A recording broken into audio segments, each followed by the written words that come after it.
The story begins in Shanghai City. Inside a quiet room, a woman with blue-green hair, Jiang Wangxin, is gently breastfeeding her newborn son. Smiling softly, she tells her baby, Chin Chin, that he is lucky to only eat and sleep, while she herself loses sleep taking care of him. Still, she says it's worth it if he grows up healthy. What Jiang Wangxin doesn't know is that her child is no ordinary infant. Chin Chin, though only a newborn, carries the consciousness of his former life. As he feeds, he observes that his brain is not fully developed, yet his awareness remains intact. Suddenly, a blue, game-like status screen appears before him. It identifies him as Lin Zikin, 33 days old, with a biological level of ordinary Tier 1. Realizing he possesses a unique cheat ability, he knows his second life will be far from ordinary. At 3 months old, Lin Zikin lies in his crib while his parents, Zhang Wanin and Lin Yin, watch over him. His father comments on how physically gifted the baby already seems, suggesting that one day he could grow into a mighty gene fuser, or at the very least, a cyborg. While they talk, the baby continues kicking. At that exact moment, a system notification appears. He has kicked 10,000 times, earning him a skill biological attribute use and advance. This ability allows any part of his body he trains to grow infinitely stronger within carbon-based limits. Feeling his strength grow, he wonders what his father meant by gene fusers and cyborgs, imagining superheroes from his past life. By 4 months old, Lin Zikin has learned to sit up and crawl. To avoid alarming his parents with his unusually fast progress, he trains only at night. Each movement earns him rewards from the system. A month later, at 5 months, he has already mastered walking. By 6 months, he can crawl and sit naturally in front of his parents without drawing suspicion. One evening, while the family watches television, a news report plays showing aberrant beasts wreaking havoc. Gene fusers and cyborgs are seen joining forces to fight them. For the first time, Lin Zikin realizes this new world is nothing like the one he once knew. Earth has mutated, giving rise to terrifying creatures known as aberrant beasts. To combat them, humanity developed 2 paths: mechanical ascension, where humans enhance themselves with technology to become cyborgs, and gene modification, where humans fuse their genes with those of aberrant beasts to gain power. Aware of these dangers, Lin Zikin resolves to grow stronger through his system while staying low-key, determined to survive in this perilous world. Not long after, the doorbell rings. Jiang Wangxin answers to find a woman in a blue dress, Xu Ming, standing with her family. Xu Ming introduces her husband, Shun Zany, and their young daughter, Shinqing Han, who clutches a doll tightly. Lin Zikin notices the little girl's purple hair and, sensing something unique about her, acknowledges her as his first friend in this new world. Deep down, he feels that their destinies will be closely connected. Time moves forward, and Lin Zikin dedicates himself to training. At 7 months old, thanks to his ability, he has already mastered running, jumping, and even basic language, which he practices by talking to himself. Each new skill earns him more stat points. By 8 months, he is secretly doing sit-ups and push-ups in his crib, careful to train only when his parents are not watching. One day, however, his mother steps onto the balcony and is stunned to see her 8-month-old son doing sit-ups. She rubs her eyes, thinking she must be hallucinating from overwork, and dismisses it. Lin Zikin quickly pretends to be asleep, relieved his secret isn't discovered. A few days later, during bath time, Jiang Wangxin notices something shocking. Her baby has defined abs. Alarmed, she calls for her husband. When Lin Yin sees this, he is stunned, but quickly concludes that their son must be a rare prodigy with great potential to become a gene fuser or cyborg.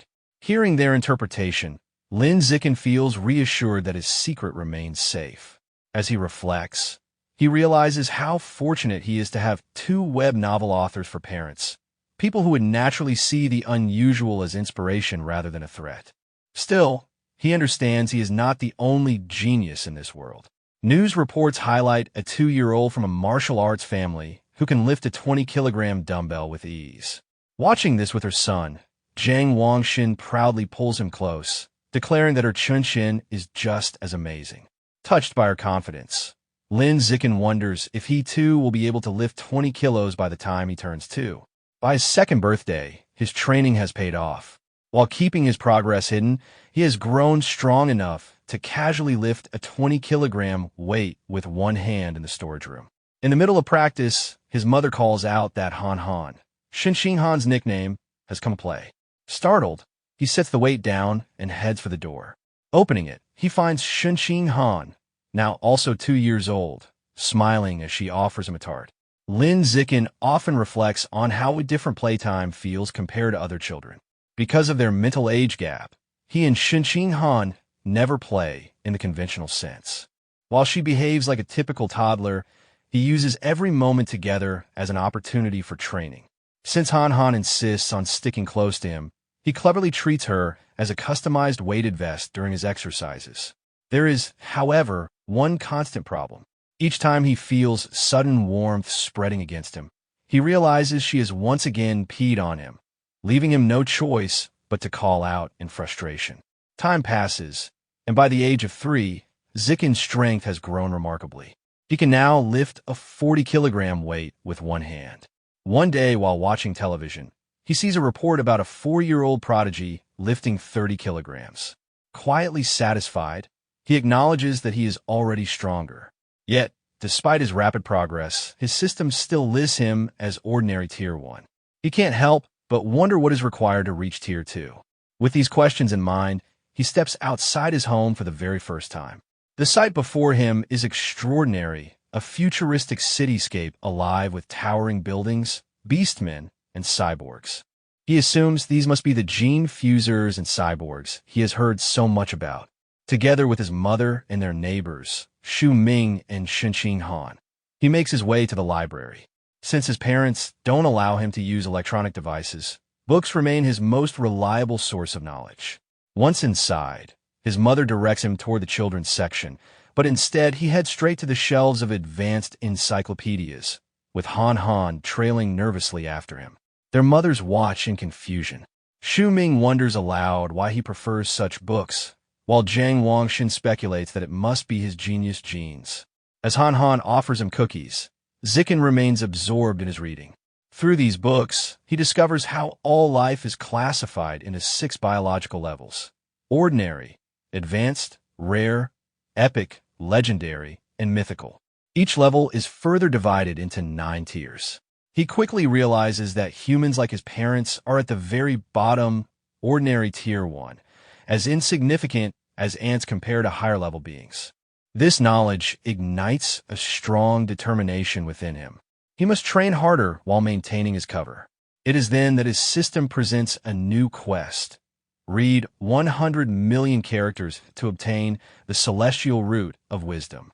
Excited at the chance to strengthen both mind and body, he immediately accepts. For the next year, Zikin divides his time between rigorous physical training and relentless reading. At age 4, he and Shin Han begin kindergarten, walking hand in hand with their teacher, Miss Jiangmi. His persistence pays off.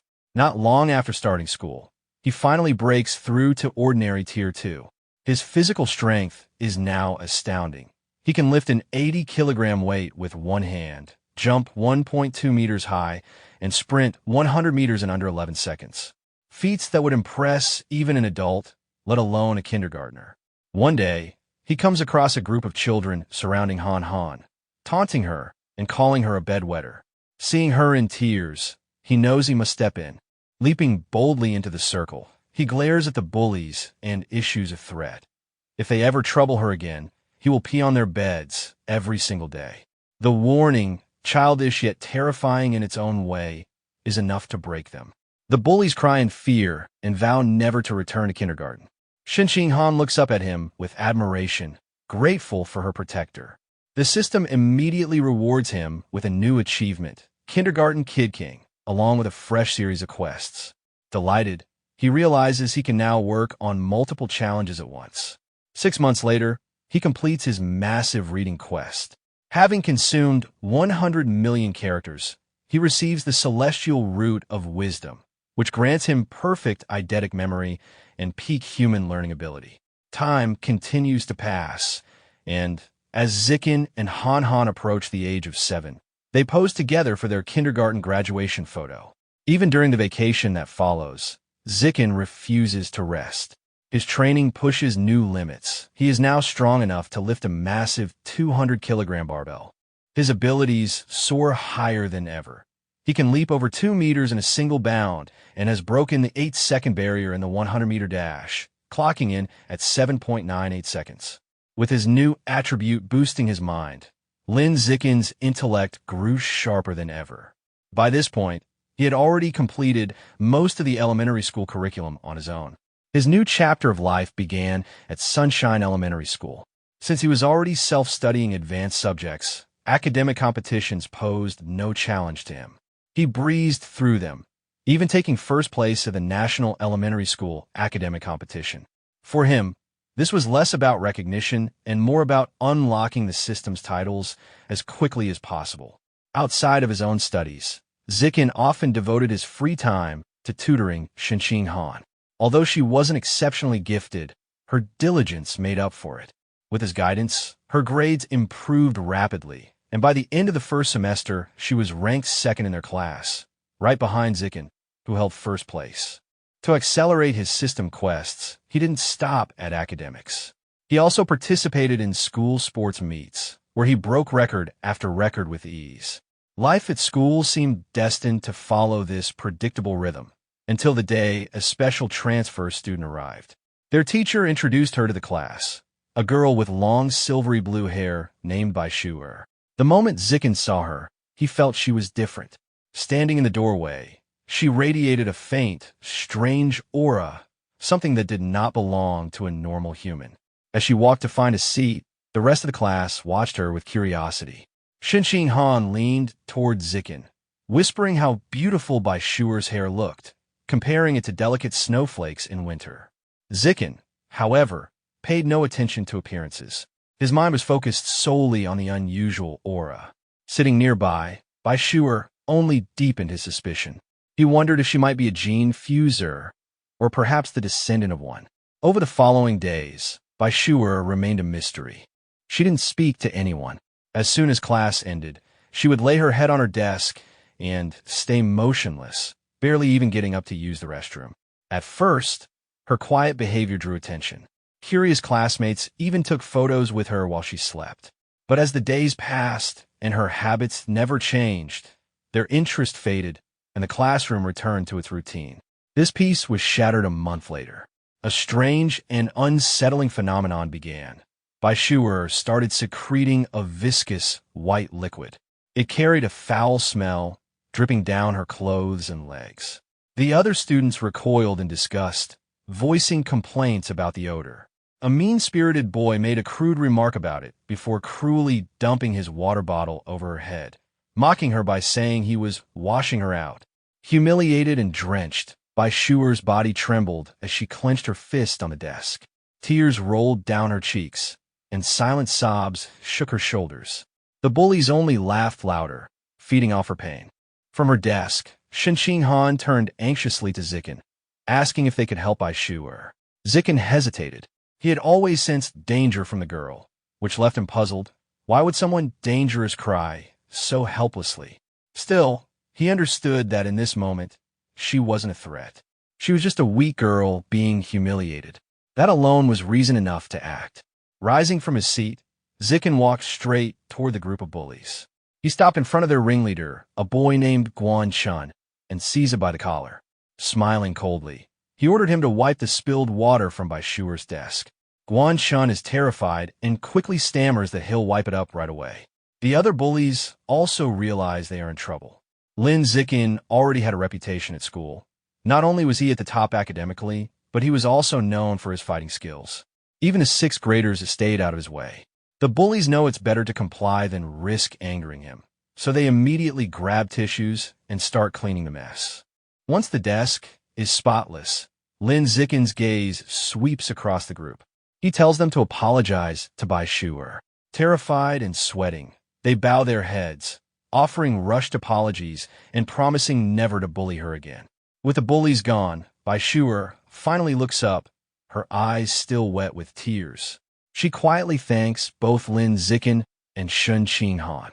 Shun Qing Han gently places a comforting hand on Bai Shuer's shoulder and explains that classmates are supposed to help each other. From that day on, she makes it her personal mission to befriend the quiet white-haired girl, always pulling Lin Zikin into their time together. Slowly, the three of them begin spending more and more of their free time as a group. Shun Qing Han, especially, is warm and generous, always sharing her best snacks with Bai Shuer first. During one of these moments, when Shun Qing Han offers her a treat, Bai Shuer hesitates. She lowers her head and admits that she is worried they might actually find her disgusting, since her body gives off an unpleasant smell. She apologizes for being guarded, explaining that ever since she was little, she had always been shunned by others. Having someone treat her kindly feels so unreal that she thinks she must be dreaming. Shun Qing Han answers firmly that this isn't a dream. With a gentle smile, she explains that she understands what it feels like and would never be disgusted by her. She promises that, as long as Bai Shuer is willing, they will always be friends, then drags a reluctant Lin Zikin into the promise as well. Overcome with emotion, Bai Shuer hugs Shun Qing Han tightly, tears of gratitude streaming down her face as she thanks them for their kindness. After calming down, she says she wants to give them a gift in return. She takes out a necklace made of 2 beast fangs, explaining that it had been a birthday present from her mother. She offers it to them as a symbol of their friendship. Shun Qing Han accepts it enthusiastically, and the three of them stand together in the schoolyard as the sun sets, declaring joyfully that they will be friends forever. But just as their friendship feels secure, the unexpected happens. One day, Shun Qing Han is shocked to learn that Bai Shuer has transferred out of school. Lin Zikin confirms it, recalling that he had actually seen her earlier filling out withdrawal papers. In his memory, he had stood in the principal's office doorway and witnessed the scene. Bai Shuer had been inside with the principal and a large, intimidating man with cybernetic arms. The principal assured the man that Bai Shuer's paperwork was complete and that her personal information would remain confidential. That moment confirmed Lin Zikin's suspicion that Bai Shuer's identity was far from ordinary. From that day on, he never saw her again, though he continued to wonder about her. Still, he notes that what came after was what truly drew his focus. Sometime later, at home, Lin Zikin is giving his mother, Jiang Wangxin, a shoulder massage. She sighs with relief, saying it feels perfect after a long day of typing. Lin Zikin reflects internally that he had learned professional massage techniques, thanks to his celestial root of wisdom, and is surprised by how useful the ability is in daily life. Their quiet evening is soon interrupted by a breaking news report. The broadcast announces another achievement by Kyoto's young prodigy. At just 10 years old, the boy had successfully fused with aberrant beast genes and demonstrated his strength by lifting a 500-kilogram boulder with one hand. Lin Zikin recognizes the boy on the news and realizes with a shock that his rival has already undergone gene fusion. His father, Lin Yin, grumbles about the constant coverage of the Kyoto prodigy, sarcastically asking if the media is trying to turn him into some kind of influencer.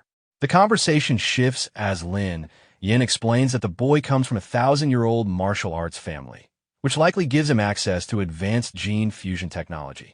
Jiang Wangxin, however, disapproves, saying it's wrong to use a child as an experiment. Lin Yin dismisses her concern, countering that in a family like that, the interests of the clan will always come before the individual. His wife fires back with sarcasm, telling him he always acts like he knows everything. While his parents bicker, Lin Zikin sinks in a thought. He recalls that before fusion, the Kyoto prodigy could lift 100 kilograms. Now, after fusion, he can lift 500, an impressive 5-fold increase. But by comparison, Lin Zikin, only 8 years old, can already lift 300 kilograms with one hand, without undergoing any gene fusion at all. With that realization, he clenches his fist in confidence, convinced that his potential is far greater. His confidence is short-lived. The next news report leaves him shaken. Breaking news shows a city in a neighboring country reduced to ruins after a massive explosion. The broadcast reveals it was the work of giant aberrant rats. Horrific images flash across the screen. Monstrous rats swarming through the wreckage, one of them seizing a screaming woman in its jaws and devouring her alive. The report confirms that heretics were behind the attack, orchestrating the aberrant beast from the shadows. At a press conference, an official from the devastated Sakura country pleads for international aid, describing the heretics as a cult that manipulates beasts and betrays humanity for their own ends. Watching all of this, Lin Zikin feels relieved that he was born in a strong and stable country, where he has the safety to grow stronger without immediately being caught up in chaos. But his thoughts are cut short by the sound of sonic booms outside. Pulling back the curtain, he sees a squadron of heavily armed cyborgs flying across the night sky. The sheer number of them makes him uneasy, and he wonders what could have prompted such a deployment. The next morning, everything seems back to normal. On his way to school, he waits for Shun Qing Han, who rushes up apologizing for being late. As she arrives, his attention is drawn to the beast Fong necklace around her neck, the one by Shu'er had given them. To his surprise, it suddenly glows a bright blue. He immediately realizes the Fong must have come from an aberrant beast, and that it was the source of the strange aura he had once sensed. The glow fades quickly, and since nothing else happens, the two don't think much more of it. Still, between the appearance of the cyborgs and the necklace's reaction, Lin Zikin can't shake the feeling that something bad is on the horizon. As they continue walking, a striking woman with long red hair and a black dress leans casually against a lamppost, watching them. She steps in front of their path, commenting on how adorable they look together, and asks if they're brother and sister. Shun Qing Han proudly corrects her, explaining that they are childhood best friends. The woman smiles wistfully, saying she wishes she had a childhood friend too. But then her expression shifts. Her eyes glint as she leans closer, asking why they're going to school alone and where their parents are. Just as Shun Qing Han begins to answer, Lin Zikin quickly takes her hand and cuts her off, saying they're going to be late. He pulls her along, leaving the mysterious woman behind. Once they're at a safe distance, he gently reminds Shun Qing Han not to talk to strangers. She nods, a bit embarrassed. Later that day, after school, Lin Zikin leads them through a deserted alley. The narrow, empty street makes Shun Qing Han uneasy, and she whispers that the place feels creepy. Lin Zikin explains to Shun Qing Han that the alley feels deserted because the area is scheduled for demolition and most of the residents have already moved away. Their walk is cut short when a familiar voice calls out. The red-haired woman from earlier that morning steps into view, remarking that the children are finally out of school. This time she isn't alone. A large, muscular man named Shang stands beside her. She points them out to him, saying she's found the kids. Zikin immediately grows wary. He had chosen this route specifically to avoid being followed, yet somehow she had managed to track them down. The woman tries to draw them closer, speaking in a sweet, coaxing voice as though offering treats. Her partner, however, grows impatient. Shang tells her to stop wasting time and just knock the children out so they can finish the job. Without hesitation, he lunges toward them, shouting that he's in a hurry to sell them for cash. A cloth is clenched in his fist, clearly meant to knock them unconscious. As Shang closes in, Zikin reacts instantly. He shoves Shun Qing Han aside to keep her safe and plants his feet firmly, squaring up to face the much larger man. Channeling all his strength, he clenches his fist and launches a punch. His blow lands squarely on Shang's face, the force powerful enough to stop the man in his tracks and send him flying backward down the alley with a cry of pain. The red-haired woman stares in shock, unable to believe an elementary schooler could overpower a grown man so easily. On the ground, Shang coughs up blood, dazed and broken. Zikin wastes no time. He turns on the woman and, before she can recover, drives a punch in her midsection, followed by a sharp uppercut that knocks her unconscious. Standing over the fallen kidnappers, Zikin's expression hardens. He picks up a nearby brick, reasoning grimly that since there are no cameras in the abandoned alley, this is his chance to eliminate them. If they live, his secret strength could be exposed, ruining his plan to remain hidden and grow stronger in peace. Just as he steels himself to deliver the final blow, the ground begins to tremble violently. The earthquake shakes the entire alley.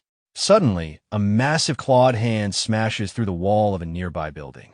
From the dust and rubble emerges a monstrous aberrant rat, towering above them.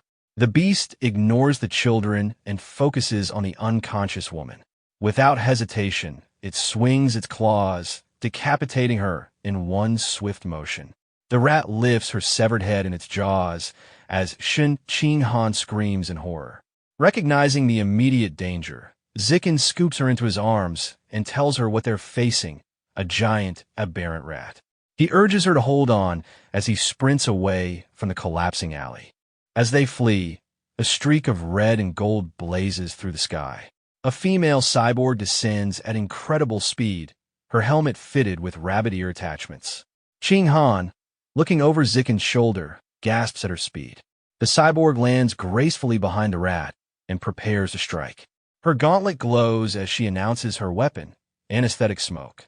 She fires, and the projectiles explode across the beast's body, rocking the alley with blasts that force Zikin to shield Qinghan with his body.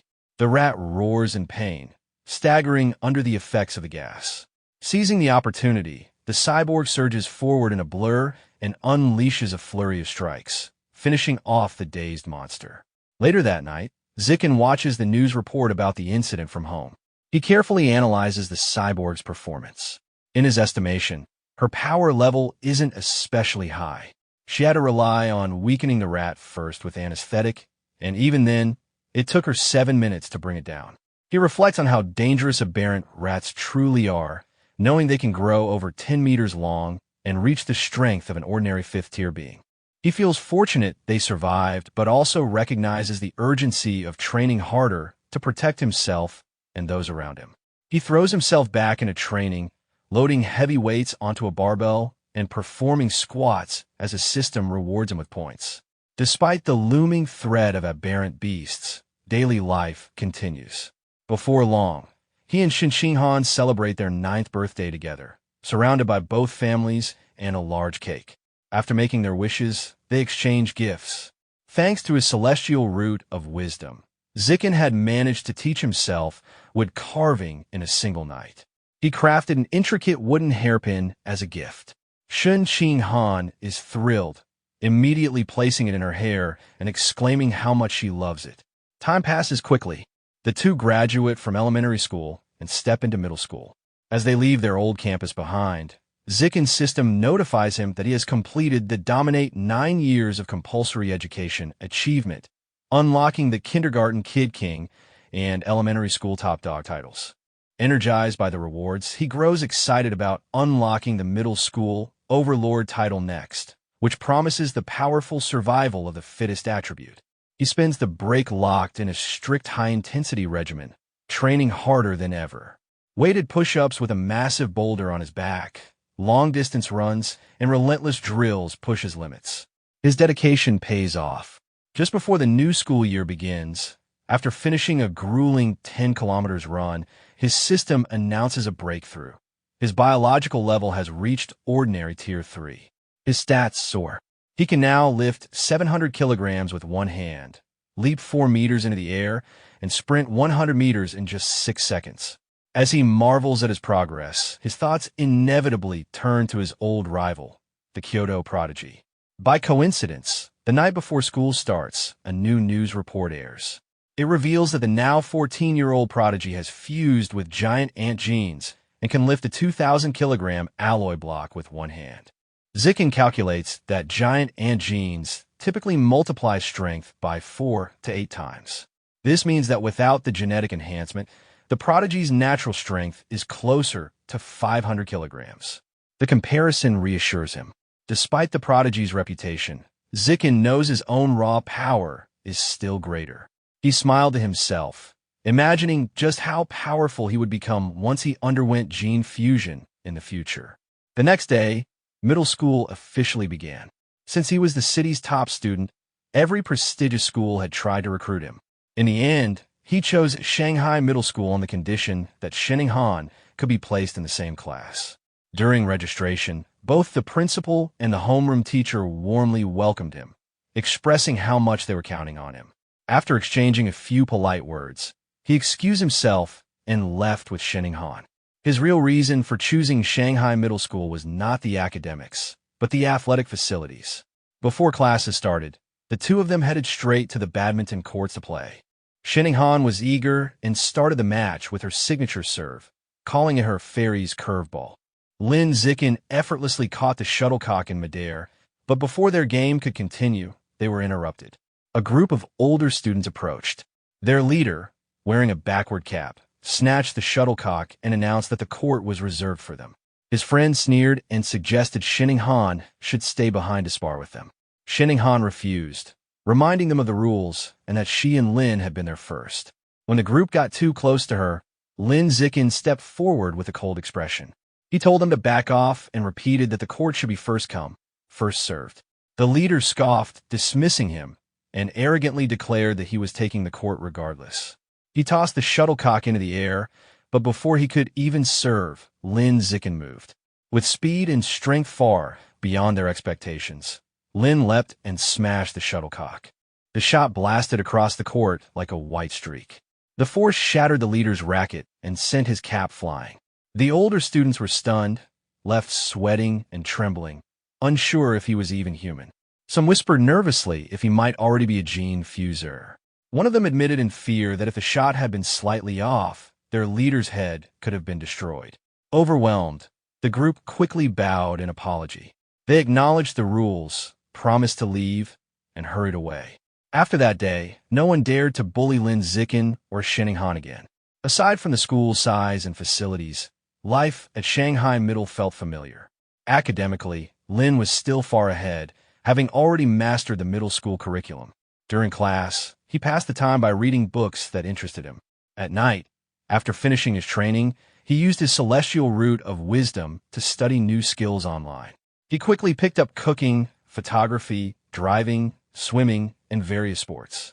To unlock the middle school overlord title, he aimed not only to rank first in every subject, but also to represent his school in national competitions.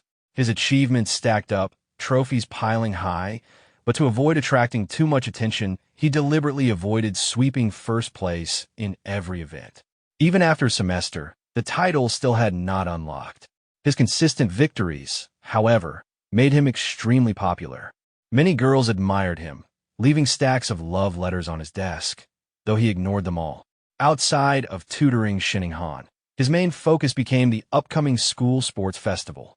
He was confident that by completely dominating the event, he would finally unlock the title. For the festival, he chose only 3 events: shot put, high jump, and sprinting, each representing strength, agility, and speed.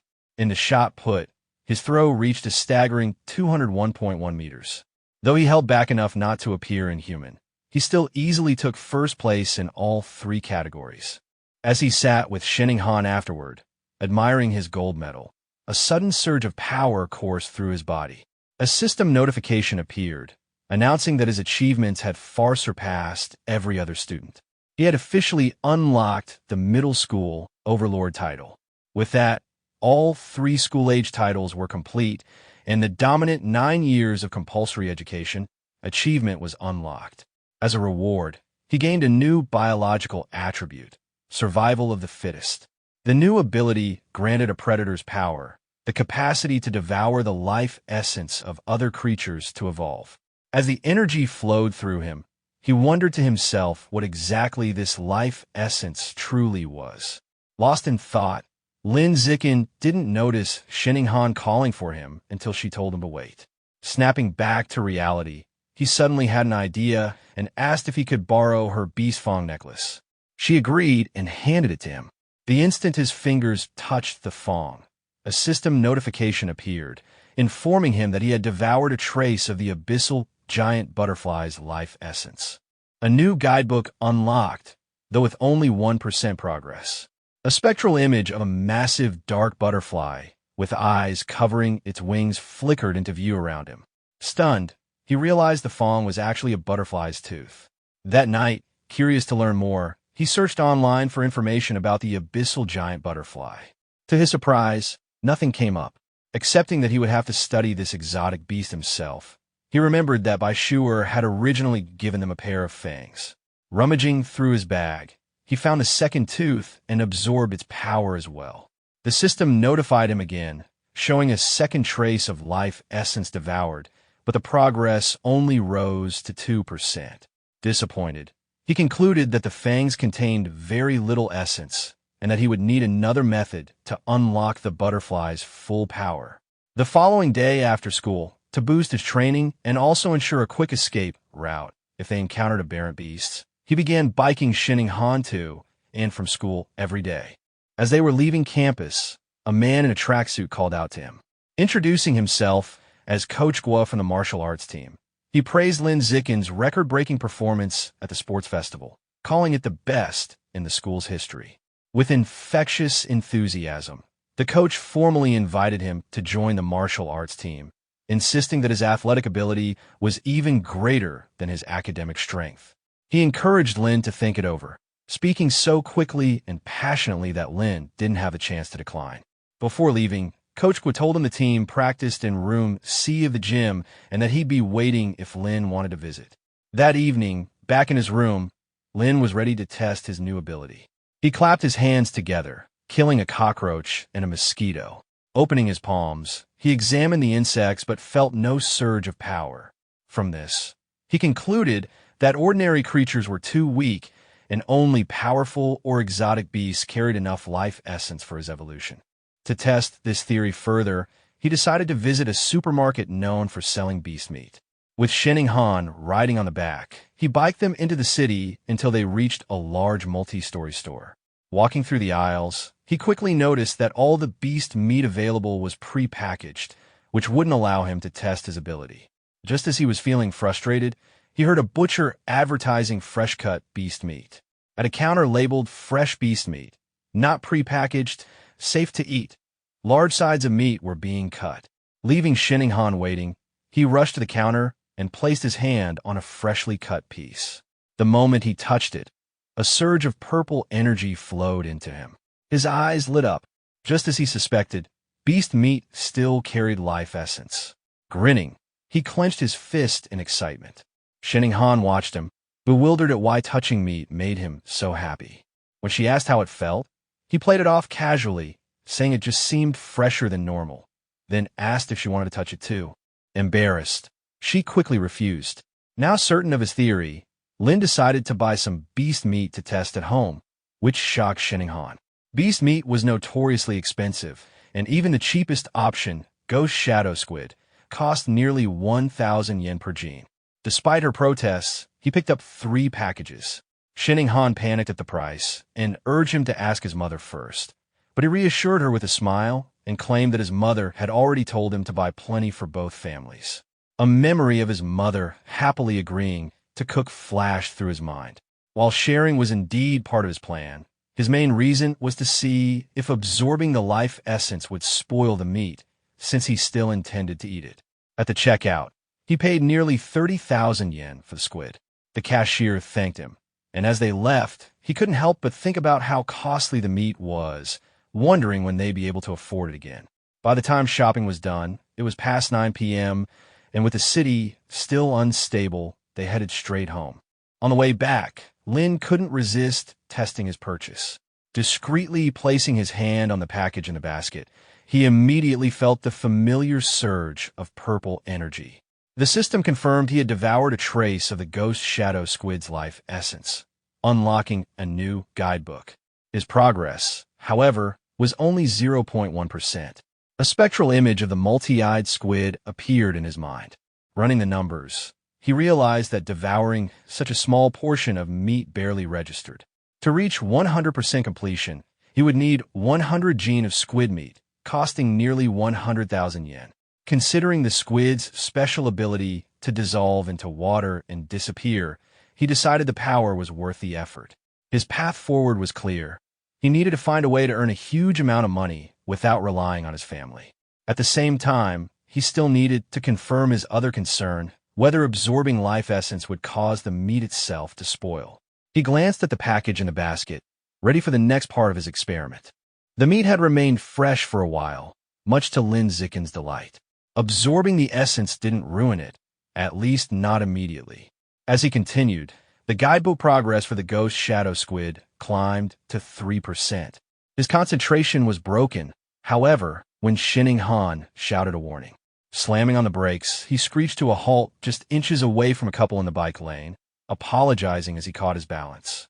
Scolding himself for not paying closer attention, he noticed the lane was unusually crowded. Shining Han pointed ahead, and he saw why. A tense standoff was unfolding. A muscular, red-haired man held a woman hostage at knife point.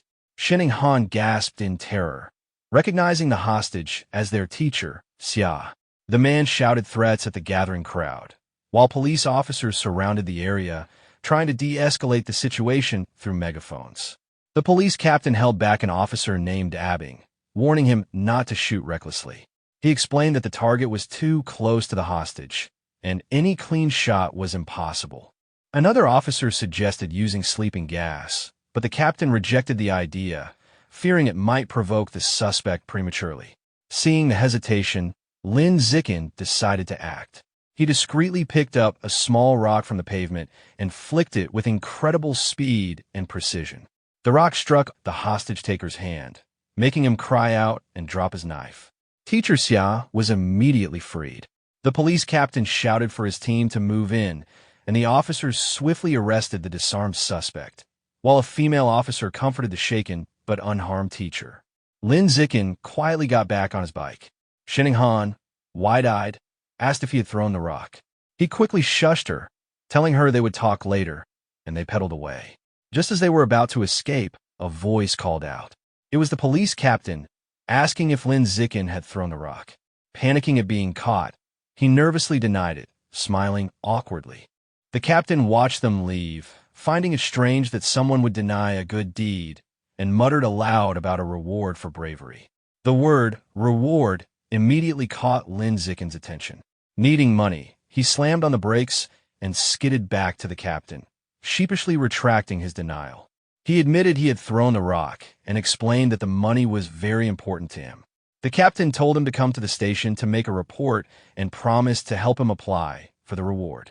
After notifying their families, Lin Zikin and Shining Han prepared to head to the police station, assuming everything would go smoothly. But as the police led the suspect away in handcuffs, horror struck. The man's face began to twist grotesquely, mutating before their eyes into a giant, aberrant rat. The monster broke free from its cuffs and swiped at the officers with massive claws. The police captain ordered all forces to open fire while protecting the civilians, but the bullets had no effect. A frantic report identified the heretic as having fused with Rat King genes and called for immediate backup. Realizing the danger, Lin Zikin grabbed Shining Han and teacher Xia, urging them to run. Fortunately, the mutant didn't chase them, but he knew they had to put as much distance as possible between themselves and the creature. As they fled, a new figure streaked down from the sky, enveloped in a purple aura. It was a female cyborg in sleek, futuristic armor. She landed a powerful blow on the giant rat, staggering it backward. Hovering, the cyborg, with short, dark purple hair, charged a laser cannon in her chest. With a command, she unleashed a massive purple energy beam that engulfed the mutant rat. The creature roared in agony before being completely disintegrated, leaving only scorched remains. Lin Zikin watched, stunned by the cyborg's overwhelming power. With the threat gone, teacher Xia and Shining Han breathed sighs of relief. Lin Zikin, however, was more concerned about his bike, noting with relief that the blast hadn't damaged it, a huge financial loss averted. Just then, he noticed something else. The expensive ghost shadow squid in the bike basket had spoiled, giving off a foul stench. He now understood his initial theory was correct. Absorbing life essence caused the meat to spoil, but with a delay. Holding up a limp tentacle, Lin Zikin realized he needed an excuse. Thinking quickly, he blamed the fight and the now-deceased heretic. Putting on a dramatic show, he threw the spoiled tentacle down with a loud clatter, exclaiming that the heretic and the cyborg's attack had roasted the meat. Teacher Kaowei comforted him gently, saying, "What matters is that they're all safe." Although the captain had requested they head home, Lin Zikin and Shining Han ended up riding with the security team to the station. To their surprise, the van carried the remains of the heretic. After the laser blast, all that remained was a pile of scorched flesh on a gurney, the smell overpowering. Sitting amidst the stench, Lin Zikin had another thought. He remembered that the Beast Fang's Bayou had given them still contained life essence long after the creature's death. A new possibility dawned on him. Could there be life essence left in the corpse as well? And if so, could he devour the heretic's Rat King gene for himself? Curiosity won. Sitting in the police van, Lin Zikin discreetly reached toward the remains. The moment his fingers touched the scorched flesh, a powerful surge of red energy flowed into him. His system confirmed that he had devoured a trace of the giant mutant rat's life essence, unlocking its guidebook with an impressive 5% progress. Shocked by how much he absorbed, he realized that the freshness of the source directly influenced the amount of life essence he could obtain. The escorting officer, Abing, noticed his movement and told him to sit still. Lin Zikin quickly claimed he just needed a stretch. Later, at the public security office, he knew the captain was much sharper than Abing. The captain informed him that the bravery reward had been applied for, but then asked a serious question. How had a middle schooler, in poor lighting and at such a distance, precisely hit the heretic's knife hand with a rock? Lin Zikin gave a vague response, claiming it was because he often trained his right hand. The captain was left speechless. Their conversation was interrupted when Shining Han called out that her Annie had arrived. Lin Zikin was startled to see his parents rushing into the station. His mother ran toward him in panic, calling his name with a terrified expression. She threw her arms around him tightly, asking if he was all right and saying he had scared her half to death. He reassured her, telling her he was fine and had even earned a bravery reward. Holding him close, his mother made him promise that next time there was danger, he would hide somewhere safe first. Tears glistened in her eyes as she said all she wanted was to see him grow up safe. Lin Zikin was visibly moved by her heartfelt concern. As they left, he reassured her he would always protect himself first. The police captain watched them go, still pondering the boy's unusual abilities. On the way out, Lin Zikin passed two female officers discussing the case. One complained that perverts were getting more brazen, while the other revealed that the heretic had been a liberal arts student at Guangyuan University, brainwashed by the rat god cult. The first officer cursed the cult, but the second remarked that the root cause needed to be eliminated, the self-proclaimed Rat King. The name instantly grabbed Lin Zikin's attention. In the car on the way home, he immediately started researching the rat god cult on his phone. He was surprised to find a wealth of information. He learned the cult's main base was in Shanghai, and most members were societal outcasts. He uncovered a shocking detail. The Rat King sought to evolve into a higher life form, forcing followers to gather evolution materials. This led to a chilling question. Had the Rat King, an aberrant beast, already developed sentience? His thoughts were interrupted when he glanced out the window and saw a giant rat nearly the size of Cat scurrying along the sidewalk. For a moment, he wondered if it was connected to the Rat King, but quickly dismissed the thought, noting that cat-sized rats weren't uncommon in the South. Shaking off the distraction, he noticed Shining Han had been unusually quiet, squirming uncomfortably with her knees pressed tightly together. He immediately understood. Ever since she was a child, whenever she got nervous or startled, she couldn't control her bladder. While embarrassing, Lin Zikin had always suspected this peculiar reaction might be tied to some hidden potential within her. Once home, his mother, Jiang Wangxin, was shocked to see that nearly 3,000 yen worth of beast meat was gone. Lin Zikin quickly came up with an excuse, sheepishly claiming that during the emergency, he must have dropped it while running away. His mother immediately prioritized his safety over the meat, telling him it didn't matter as long as he was unharmed. Lin Zikin breathed a silent sigh of relief, glad he had fooled her. His father, Lin Yin, however, was more stubborn. Announcing that he was going back to look for the expensive meat, he boasted that even a fated wage slave like him was tough enough to handle it. Lin Zikin tried to stop his father, arguing that it was too dangerous and the meat was already spoiled. His father, suspicious, asked how he could possibly know it had gone bad. Sweating nervously, Lin Zikin quickly claimed it was an obvious guess. Meanwhile, back at the now-empty public security office, the captain lingered, still pondering the night's strange events. Smoking a cigarette, he couldn't shake the question.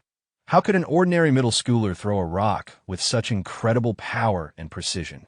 Suddenly, a strange noise echoed from the corner.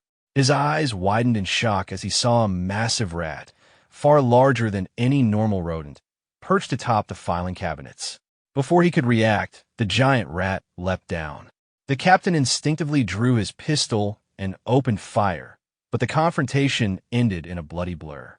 The next day in class, Lin Zicken sighed at his desk. Reflecting on the previous night, he realized he was still too weak compared to the powerful heretic and the female cyborg. He needed money fast to buy more beast meat, like the ghost shadow squid, to fill his guidebook's progress bar. He considered becoming an influencer or selling study materials, but dismissed the ideas. They were too flashy and conflicted with his goal of keeping a low profile. Suddenly, an idea struck him.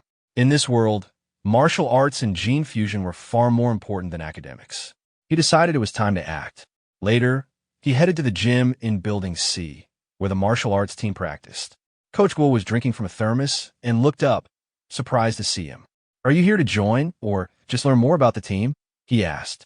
Lin Zicken leaned in discreetly and asked if joining the team offered a chance to compete in city tournaments, and whether the prize money was substantial. The coach smiled. "Yes, you'd have a chance, and prizes are worth tens of thousands." Satisfied, Lin Zicken shook the coach's hand. "I'm joining the martial arts team today." Coach Guo's face lit up.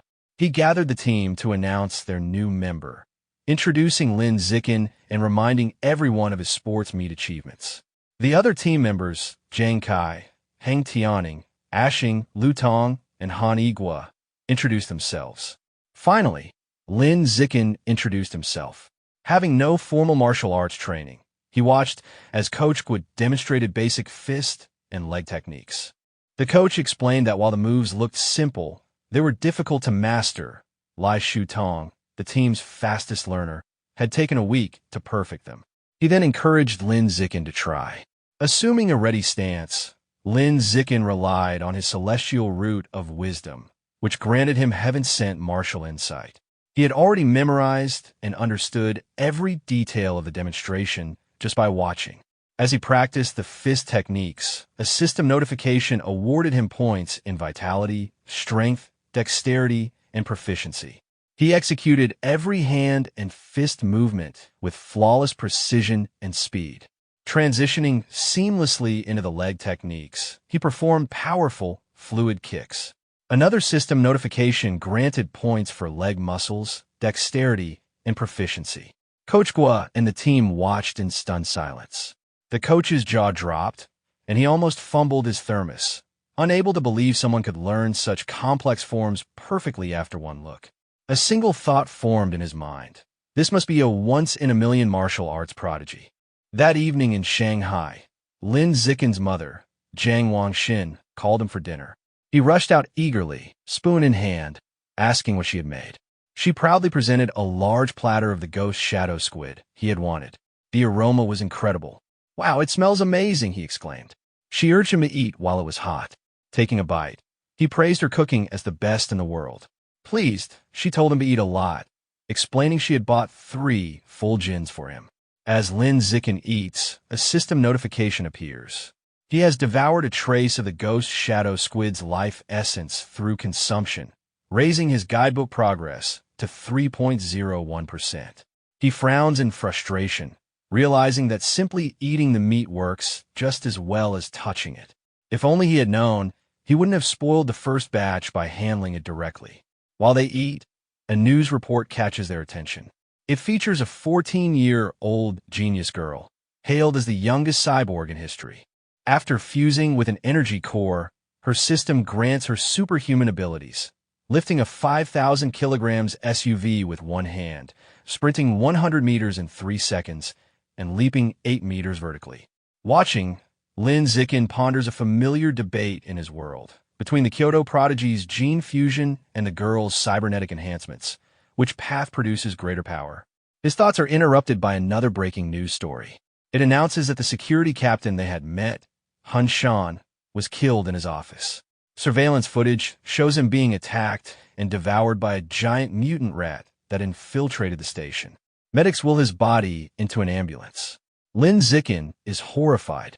He recalls the enormous rat he had seen the night before and wonders if it was connected.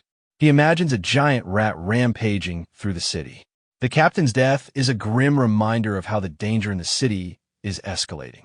Staring intently, Lin Zikin resolves to intensify his training immediately. After grueling practice, his speed and strength skyrocket. He can now sprint 100 meters in 4.61 seconds, leap 5.3 meters vertically, and lift an astounding 1,200 kilograms with one hand. Alongside personal training, he continues martial arts practice with the school team, aiming to boost his strength quickly for the upcoming tournament. The next morning, he heads to the gym, with a curious Shun Qinghan following him. On the way, a girl with pink hair warmly greets Lin Zikin and offers him a bottle of fresh milk. He politely declines, thanking her, and walks past with Shun Qinghan, leaving her disappointed. Watching from a distance is his teammate, Jiang Kai. Clenching his fists in frustration, he resents that the person who beat him at the sports meet is rejecting the gift from the girl he admires. Unable to contain his anger, Jiang Kai rushes forward and blocks their path. He confronts Lin Zikin, scolding him for poor manners and for hurting the girl's feelings. Lin Zikin calmly explains that he is allergic to milk, but Jiang Kai refuses to believe him, calling him a liar. Enraged, Jiang Kai points at Lin Zikin and challenges him to a spar. He sets the terms. If he loses, he will never bother Lin Zikin again. If Lin Zikin loses, he must drink the entire bottle of milk. Just as the challenge is issued, a new system notification appears. A new achievement mission has been triggered. Defeat 1,000 different opponents in formal competition to advance the survival of the fittest biological trait. A sly grin spreads across Lin Zikin's face. This is the opportunity he has been waiting for. Surrounded by a menacing purple aura, he accepts the challenge, his eyes glinting with anticipation. Word of the duel spreads quickly through the school. Two students decide to watch the fight between the popular junior Lin Zikin and the senior. By the time they arrive, the gym is packed, with a large circle forming around the sparring area. The crowd is clearly on Lin Zikin's side. Many of his female fans cheer him on, including the pink-haired girl from earlier, who readies her phone to record. Jiang Kai scoffs, annoyed that everyone assumes he will lose. Internally, he admits that Lin Zikin's talent has grown incredibly over the past month.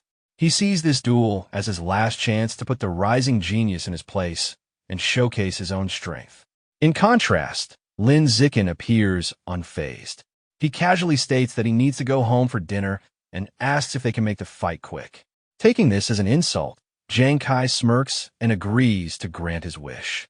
Coach Gui steps between them to officiate, preparing the arena for the duel. Lin Zikin raises his hand, reminding everyone of the rules. Before the fight officially begins, Jiang Kai shouts for a pause. With a condescending grin, he offers Lin Zikin a handicap, pointing out that he has trained for nearly 2 years while Lin Zikin is only a novice of 1 month. To be fair, he declares, Lin Zikin can take the first 3 moves. Lin Zikin casually agrees. The moment he does, Lin Zikin explodes into motion. Closing the distance in a blur, he catches Jiang Kai completely off guard. Before his opponent can raise his guard, Lin Zikin unleashes a single devastating punch. The blow connects with brutal precision, sending blood flying from Jiang Kai's nose. He collapses unconscious on the gym floor. The entire gym falls into stunned silence. Coach Gui's jaw drops in disbelief, shouting that the fight was over in a single punch. The martial arts team and the surrounding crowd are equally shocked, calling the outcome ridiculous. They cannot process that the duel lasted less than a second. The silence breaks with a roar of celebration. Shun Qinghan throws her fist in the air, ecstatically cheering for Lin Zikin. The other girls, including the pink-haired admirer, join in, shouting in awe of his skill. Standing over his defeated opponent, Lin Zikin receives a system notification. It informs him that by defeating a rival and winning the admiration of the opposite sex, he has obtained priority mating rights. More importantly, his new mission progress is now 1,000. He reflects that he still has a long way to go to unlock the natural selection attribute. To accelerate his progress, he turns to the remaining, terrified members of the martial arts team. With a friendly yet unsettling smile, he suggests they should all spar as well. The team members stare back, faces pale with horror. Immediately, they start making pathetic excuses. One claims he is crammed for school, another says his mother is waiting for dinner, and others pretend to feel sick. Meanwhile, Jang Kai struggles to his knees. Refusing to accept his loss, he furiously accuses Lin Zikin of a sneak attack and vows to crush him in a rematch. Coach Gua steps in, telling Jang Kai to accept defeat like a man. Curious, the coach wonders aloud if the punch was merely lucky and decides to test the theory on another team member, Xiaozi. Hearing his name, the spiky-haired Xiaozi freezes in terror. Though he assumes a fighting stance, his fear is palpable as he begs Lin Zikin for mercy, asking him not to hit his face. 10 minutes later, the results are clear. Several martial arts team members lie unconscious on the gym floor. Lin Zikin stands over them, noting that he deliberately held back, exchanging only a few controlled blows.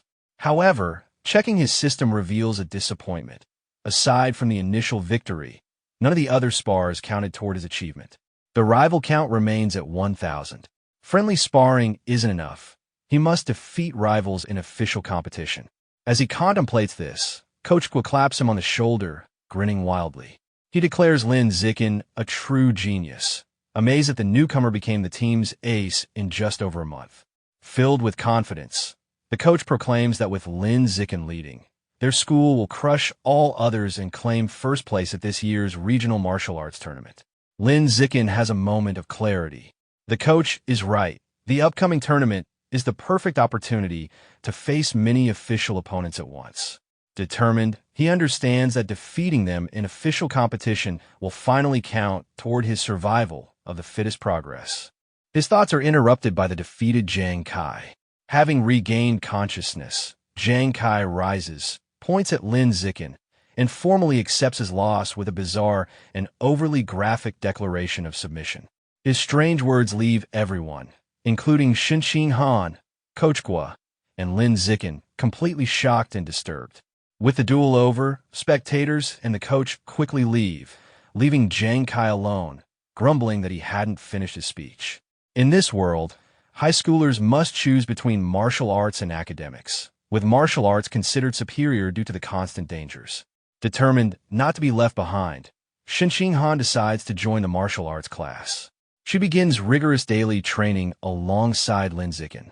Their routine is intense: a 30,000-meter run, an hour of hand-to-hand combat practice, followed by sit-ups and push-ups to build strength. Each session concludes with Lin Zikin giving Shinxing Han a massage to relieve muscle tension, ensuring she can endure the relentless training. Lin Zikin doesn't slack on his own training. He pushes himself to the limit every day, driven by the goal of winning the tournament and unlocking the natural selection attribute as quickly as possible. 1 month later, all their hard work is about to be tested. The day of the regional martial arts tournament has arrived. The massive city gymnasium is packed, the crowd encircling a central fighting ring. In the waiting area, tension is thick.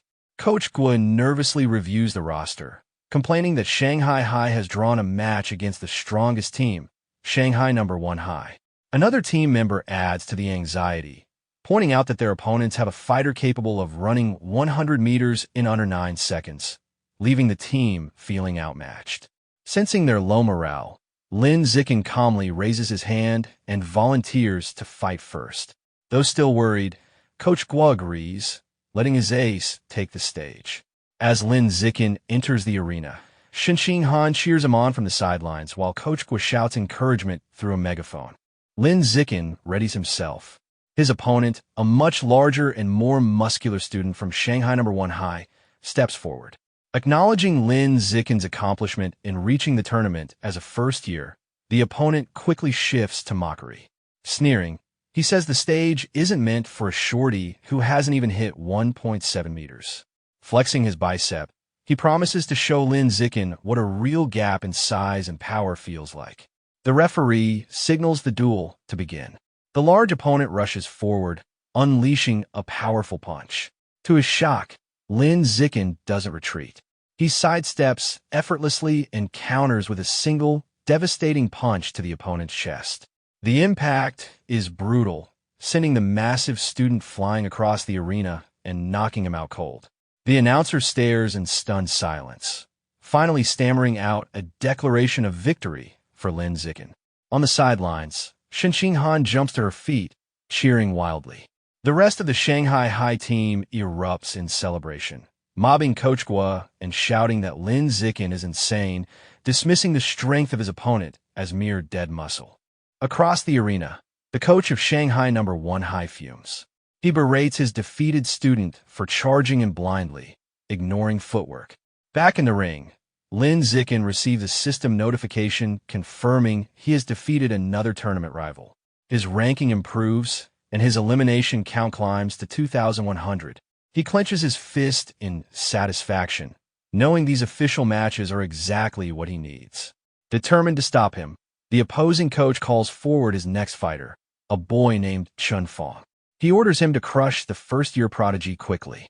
Chun Fong calmly agrees, stepping onto the stage with composure. The announcer signals the duel. Chun Fong immediately showcases his superior technique, moving with incredible speed and launching a flurry of attacks. Lin Zikin meets the assault calmly, blocking a powerful kick with one hand. The force sends Chun Fong spinning through the air, crashing hard onto the arena floor, unconscious. Medics rush in, carrying him away on a stretcher and stating he needs a head scan. The crowd murmurs in disbelief, questioning what just happened. Some spectators angrily demand a refund, insisting the tournament must be rigged. The coach of Shanghai No. 1 High, however, realizes the truth with dawning horror. This first year from Shanghai High isn't lucky. He is the real deal. In the waiting area, the opposing coach devises a new strategy. He calls forward his next fighter, a spiky-haired boy named Jie Fei, and orders him to focus entirely on defense, warning that losing is unacceptable. Jie Fei, brimming with confidence, assures his coach he will win. Walking to the ring, he internally dismisses Lin Zikin's victories, believing them to be lucky tricks. With his superior speed, running 100 meters in under 9 seconds, and greater experience, he is certain he cannot lose. The crowd buzzes with anticipation, spectators discussing Jie Fei's reputation and marveling at his speed. Some note that his father is a gene fusion user, explaining his enhanced abilities. Most agree that Lin Zikin's impressive run is about to end, though they acknowledge his incredible potential. The announcer signals the duel to begin. Ignoring his coach's instructions, Jie Fei immediately goes on the offensive, lunging at Lin Zikin with a powerful kick, followed by a rapid flurry of strikes using his special technique, the flowing water, shattering rock fist. His coach shouts in fury at his disobedience, but Jie Fei scoffs at defense, convinced a genius like him doesn't need it. Meanwhile, Lin Zikin observes the technique with interest and decides to learn it on the spot, analyzing each movement as he effortlessly evades the attacks. Jie Fei grows increasingly frustrated as he fails to land a single hit. Out of breath, he demands to know how Lin Zikin is dodging his attacks. Unfazed, Lin Zikin calmly asks if he has any other moves, taunting him. Enraged, Jie Fei unleashes another desperate barrage of punches. Lin Zikin studies the same predictable pattern for a moment, then decides observation is over.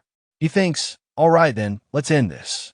Effortlessly, he dodges the final punch and counters with a single, devastating kick to Jie Fei's midsection, instantly ending the match. The crowd is stunned into silence. Moments later, thunderous cheers erupt from the Shanghai High supporters. Coach Gua and Shin Han shout in exhilaration, celebrating Lin Zikin's third consecutive victory and praising him as a beast. The remainder of the tournament proceeds just as easily. The next few opponents prove even weaker, and Lin Zikin dispatches them with minimal effort. Soon, he has single-handedly defeated all 5 fighters from the opposing team. Over the next 2 days, the pattern continues. He takes down 2 more schools with ease, ultimately leading Shanghai High to claim the championship. He and his team proudly pose with medals and the trophy. Checking his system, however, Lin Zicken notices his rival count is only 161,000. He feels disappointed. At this rate, it will take years to unlock the natural selection attribute. Despite this slow progress, there's a silver lining. Coach Gu generously awards him the bulk of the tournament prize money, a full 20,000 yuan.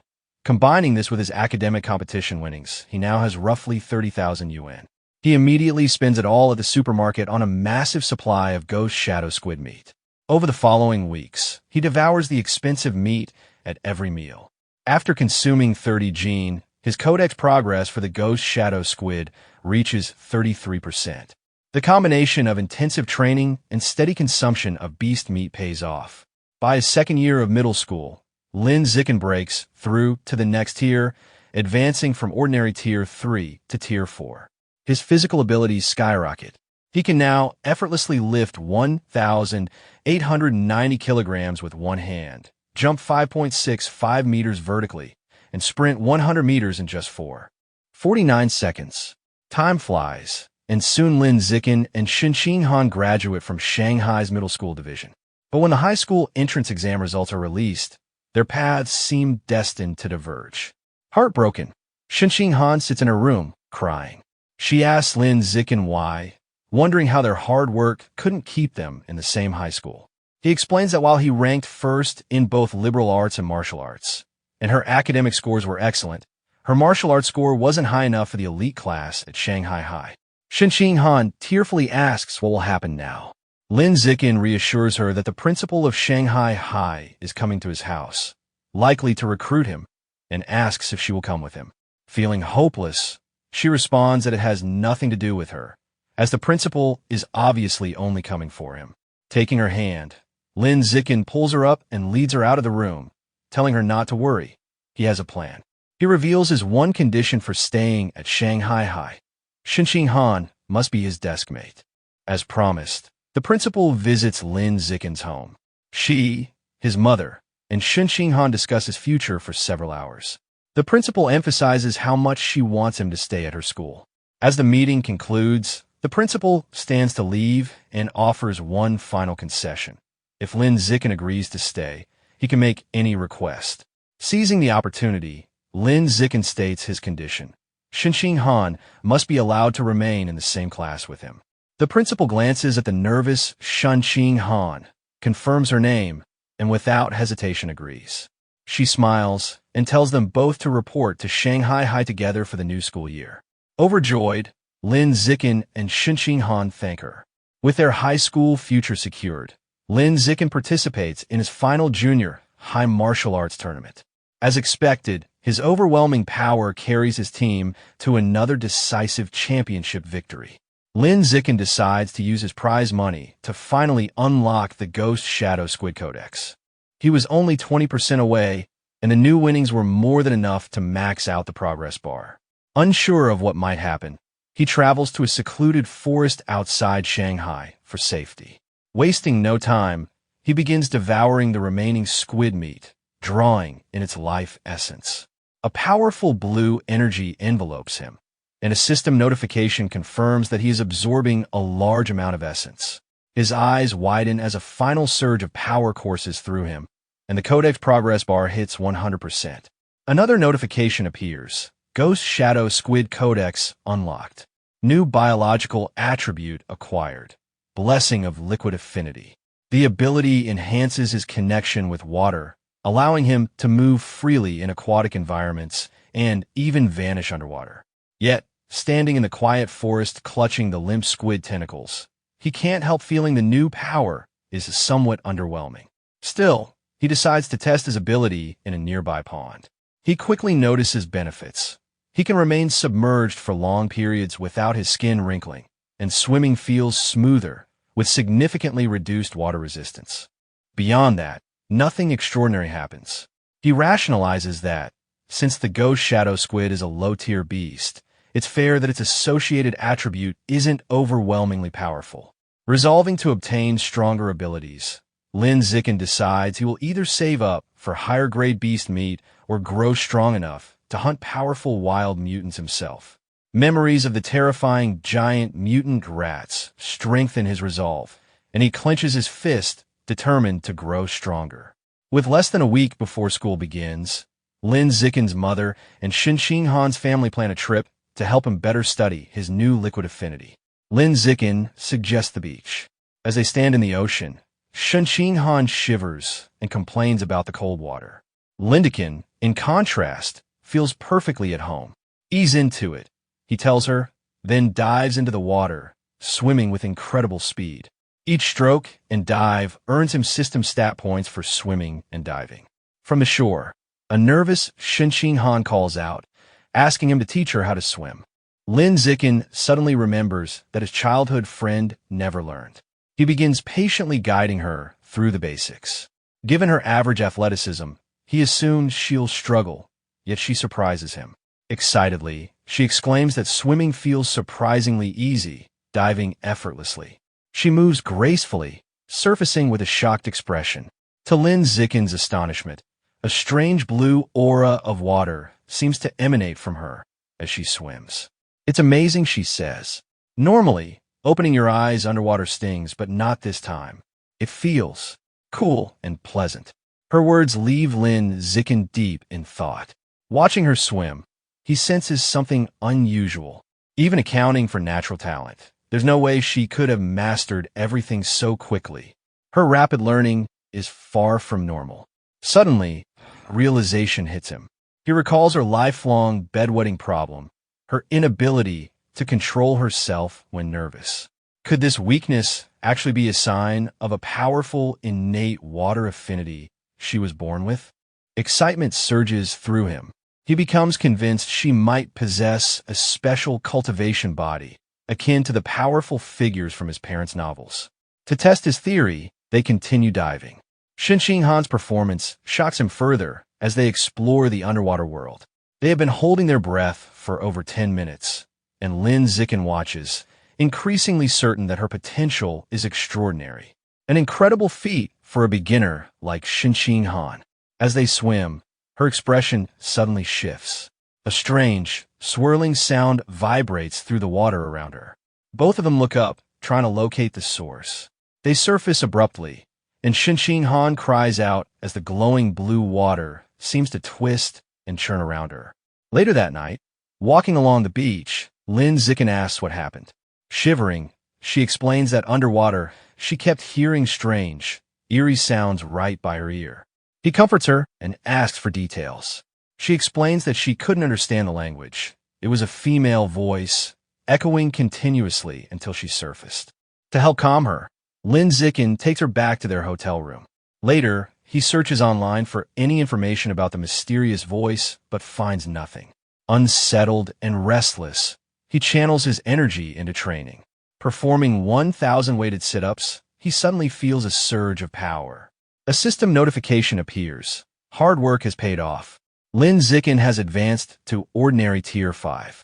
Surprised but pleased, he considers his new strength. At tier 5, he is now powerful enough to rival a fully grown giant mutant rat.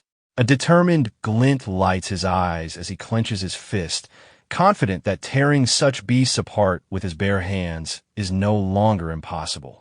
Eager to test his limits, he heads to the empty beach at night. The stat boosts are immense. His 100-meter dash time drops to a blistering 3.64 seconds, and his vertical jump soars to an incredible 6.98 meters. To test his raw power, he finds a nearby car and discovers he can now lift the 1,600 kilograms vehicle with one hand. With this new progress, his life continues moving forward. The vacation ends, and he and Shin Han begin high school at Shanghai High. On the first day, they arrive early for class duty. Two female classmates immediately recognize him, whispering excitedly about how handsome he is and how lucky they are to be on duty with him. Lin Zikin is surprised that word of his feats has already spread. Even more unexpectedly, simply performing class duty triggers a new system quest. The achievement requires completing 1,000 cooperative tasks for a new biological attribute, social animal. As he cleans the classroom with Shin Han, he wonders what this new attribute might do. Since the school year has just begun, he takes the opportunity to visit the mammoth supermarket after class. Now that he has unlocked the Ghost Shadow Squid Codex, he knows it's time to select a new target. As he browses the expensive beast meat section, his eyes lock onto a new prize. In a refrigerated case sits the packaged head of a savage giant eagle, priced at 1,998 yuan per gene. An eager grin spreads across his face. This will be his next target. The savage giant eagle is a higher-tier aberrant beast than the Ghost Shadow Squid, with extraordinarily sharp vision, 30 times stronger than in normal humans, making it a deadly hunter capable of capturing even the fastest prey. Back in his room, Lin Zikin examines the eagle meat. Unlocking its guidebook promises a massive combat advantage, thanks to its enhanced vision. He notes the price is relatively affordable and places his hand on the meat. Blue energy surrounds him as a system notification confirms he has devoured a trace of the savage giant eagle's life essence, unlocking 1% of its guidebook. After calculating, he realizes that since 1 gene of meat provides only 1% progress, he would need to spend over 200,000 yuan to fully unlock the guidebook. Understanding that high school tournament prize money is much higher than in middle school, he resolves to work harder in competitions to earn the funds and unlock the Savage Giant Eagle Codex before his second year. With the end of summer vacation, Lin Zikin's high school life at Shanghai High begins. On the first day, the teachers introduce themselves: the martial arts and homeroom teacher, the mechanical modification instructor, the gene fusion teacher, and the wilderness survival instructor. After the introductions, students are asked to present themselves. Several go first. A girl with long purple hair, Chu Yutong, shares that her specialty is in the arts. She is followed by the energetic pink-haired girl, Zhang Yi, who loves anime, cosplay, and sports. Next, a boy named Peng Hua Guang talks about his passion for video games at home. Soon, it is Shun Qing Han's turn. Being the center of attention makes Shun Qing Han extremely nervous. With a blushing face, she manages to introduce herself, saying her name is Shun Qing Han, that she enjoys drawing, and politely asking everyone for their guidance. Finally, it is Lin Zikin's turn. His introduction is short and direct. He simply states his name and asks for everyone's support. Time passes quickly after introductions. A new female classmate with brown hair approaches Shun Qing Han, catching her by surprise. The girl asks about her entrance exam score. Shun Qing Han nervously replies that she scored 709 points, then politely asks Chu Rue for her score. Chu Rue, impressed, exclaims that Shun Qing Han's score is over 10 points higher than her own, 698. Curious, Chu Rue asks about the physical fitness portion. Admitting she only scored 95 out of 100, Chu Rue's question makes Shun Qing Han extremely uncomfortable. She stammers, internally panicking, because her own score of 79 was nearly low enough to prevent her entry into the elite class. Embarrassed, she struggles to respond. Not picking up the hints, the persistent Chu Rue continues to guess, asking if Shun Qing Han scored 94 or 93. Shun Qing Han, looking down in shame, quietly admits it was even lower. Chu Rue continues guessing scores in the low 90s, leaving Shun Qing Han even more flustered. Suddenly, a hand slams down on the desk between them, startling Chu Rue. It is Lin Zikin. He leans in smoothly and asks the flustered girl if he can add her on WeChat. Surprised and thrilled that such a handsome boy is paying attention to her, she eagerly agrees. From her seat, Shun Qing Han breathes a sigh of relief, grateful that Lin Zikin saved her from the awkward conversation. Lin Zikin then turns to another male classmate, Yu, and asks to exchange contact information as well. After adding them, he creates a 4-person group chat. A system notification immediately confirms the creation of the group, completing another cooperative task. His progress toward the social animal achievement is now 2 out of 1,000. He reflects that this quest seems surprisingly easy. After creating the group, the 4 new friends begin getting to know each other. Lin Zikin reveals he is from neighboring Nuan City and comes from a prestigious martial arts family that runs a dojo. He proudly mentions placing 8th in the Nuan City Youth Martial Arts Competition. Chu Rue shares that her family owns a chain of clothing stores, giving her wealth. As Lin Zikin and Shun Qing Han share their backgrounds, The group quickly becomes close-knit. As they grow comfortable, Hyu asks the others to guess who the strongest student in the class is. Chu Rue immediately points to Lin Zikin, guessing it must be him since he topped the entrance exam for the entire district. This shocks Hyu, who had no idea his new friend was so accomplished. Lin Zikin humbly suggests that being the top scorer doesn't necessarily make someone the strongest. He reveals that the principal spent a significant sum to recruit two exceptionally powerful students from Wuan City for their class. He points them out. The first is Wang Shuyer, a blonde boy ranked 3rd in Wuan City, who can sprint 100 meters in 7.98 seconds. The second is Lu Gang, a large, muscular boy with immense natural strength, able to lift a 300 kilograms barbell with one hand. Shinxing Han and Hyu are visibly impressed and intimidated.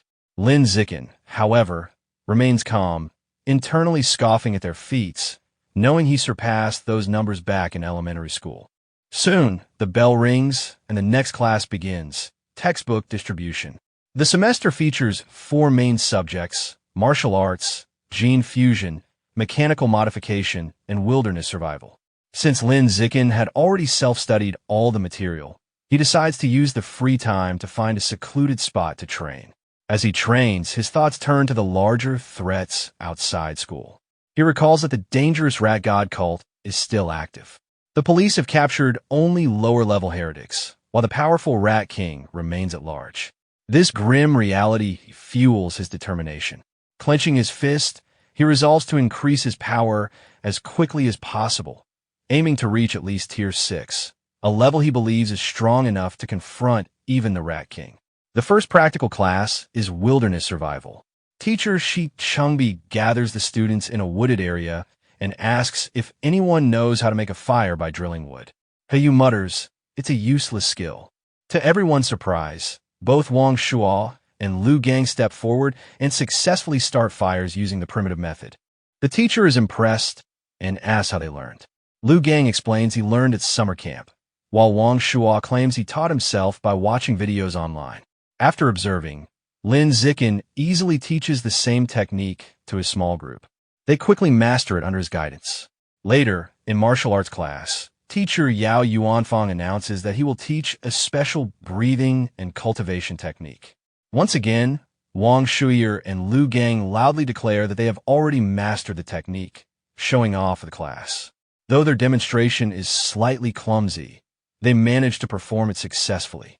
Lin Zikin, who already knows the skills perfectly, decides to keep a low profile and not show off. A month passes uneventfully.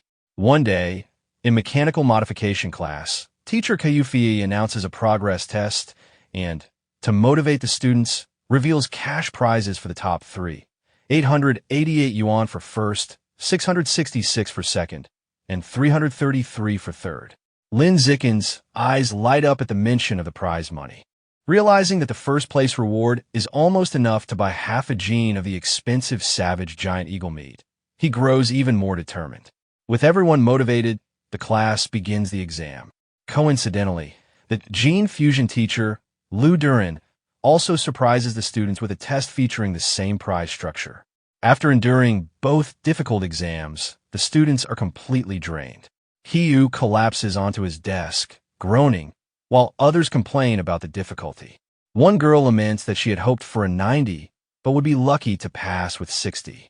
Meanwhile, Wang Shuyer and Lu Gang casually brag about their performance. Hyu asks Wang Shuyer how he did. Confidently, Wang replies that he expects a 95, having struggled only on the last part of the final question. Lu Gang nonchalantly agrees, also expecting a 95. Hyu, listening to their arrogance, clenches his fists in fury, thinking about how badly he wants to punch them. Teacher Fury announces the mechanical modification test results. Guan Ling scored 52 points, while Shinxing Han passed with 61. Excited, she tells Lin Zikin she passed, and he congratulates her on her hard work. The teacher continues. Hyu scored an impressive 88 points. His friends praise him, and he humbly replies that he was just lucky, promising to treat them to a meal with his 333 yuan third-place prize. Next, The teacher confirms that Lu Gang and Wang Shuyer both scored 95, as they predicted. He compliments them for being just one question away from a perfect score. Wang Shuyer confidently claims that with 10 more minutes, he could have solved the final problem, and Lu Gang agrees. Hiyu, frustrated by their bragging, comforts himself with the thought that third place is still his. Then comes the shocking announcement. Despite the difficulty of the exam, one student achieved a perfect score. Lin Zikin with 100 points. Wang Shuyer and Lu Gang are stunned, shouting, "The result is absurd." The rest of the class erupts in cheers. Even a defeated Hiyu joins in, recognizing that Lin Zikin is on a completely different level. Shinxing Han and Chu Rui celebrate his victory as the glory of Shanghai. Ignoring the praise, Lin Zikin focuses on the prize. He raises his hand and asks teacher Fei when the 888 yuan first-place reward will be distributed. The teacher promises it will be sent later, inwardly finding Lin Zikin's intense focus on money strange. An hour later, the results of the gene fusion exam are announced. This time, the Nuan City duo underperforms. Lu Gang scores 81, and Wang Shuyer 83, still good, but clearly disappointing. Shinxing Han achieves an excellent 78, placing her in the top 5 and celebrating with Chu Rui. To the shock of his classmates, Lin Zikin once again secures a perfect score, effortlessly winning another prize. This second crushing victory deals a huge blow to the confidence of Hiyu, Wang Shuyer, and Lu Gang, leaving them demoralized. Unable to accept defeat, Wang Shuyer and Lu Gang question how anyone could achieve full marks on such a difficult test, suggesting that Lin Zikin must have known the answers in advance. Teacher Kai Yuan Fieri immediately shuts down their accusation, stating firmly that it is impossible. He explains that he personally designed every question and that the answers are not available online, making cheating impossible. Wang Shuyer and Lu Gang are left speechless. Their classmates are not so kind. Hiyu and Chu Rui laugh, mocking Wang Shuyer and Lu Gang for being sore losers. Hiyu calls them a disgrace to Nuan City, and Chu Rui adds that uncultured, ugly people always cause the most trouble. After lunch, the practical exam for wilderness survival begins. Teacher Shi Bei explains the rewards, the same cash prizes for the top 3. The exam consists of 3 parts: climbing, swimming, and making fire by friction. Having been soundly defeated in the academic tests, Wang Shuyer turned to Lu Gang, glaring fiercely. "We have to redeem ourselves in the practical exams." Lu Gang nodded, equally determined. "Yes, this time we'll crush Lin Zikin and wipe away our shame." The first event began, climbing, where speed determined the winner. As expected, Lin Zikin's superior physical abilities allowed him to dominate effortlessly. He scaled the rock wall with astonishing speed, leaving the Nuan City duo far behind to claim first place. The tree climbing event ended the same way. Lin Zikin once again took first, while a frustrated Wang Shuyer complained that he couldn't even see his shadow. Though Lin Zikin excelled, his attention remained on Shinxing Han.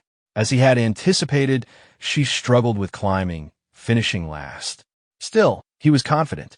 Her true talent lay in water, and he knew she would regain her confidence during the swimming segment. Next was the fire-starting segment.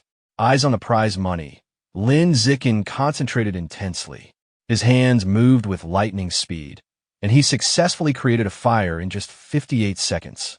Wang Shuyer and Lu Gang watched in disbelief, astounded by his insane efficiency and dexterity. Finally, the swimming portion began. This was Shinxing Han's moment to shine.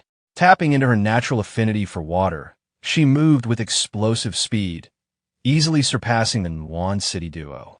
Wang Shuyer stared in disbelief, convinced he must be hallucinating at the sight of her sudden power. Shinxing Han's victory delivered another crushing blow to their confidence. After the exam, a stunned Wang Shuyer and Lu Gang remained silent for a long time. However, their silence lasted only until lunch. In the afternoon, the final exam for martial arts began. Teacher Yao Yuanfang announced that sparring competitions would determine the top 3 prize winners. For Wang Shuyer and Lu Gang, hope surged.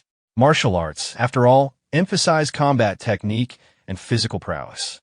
They convinced themselves that if Lin Zikin lacked martial arts skill, his prior victories were meaningless.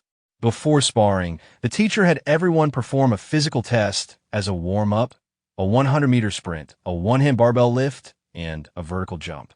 Lin Zikin, holding back slightly to avoid being flashy, still delivered an astonishing performance.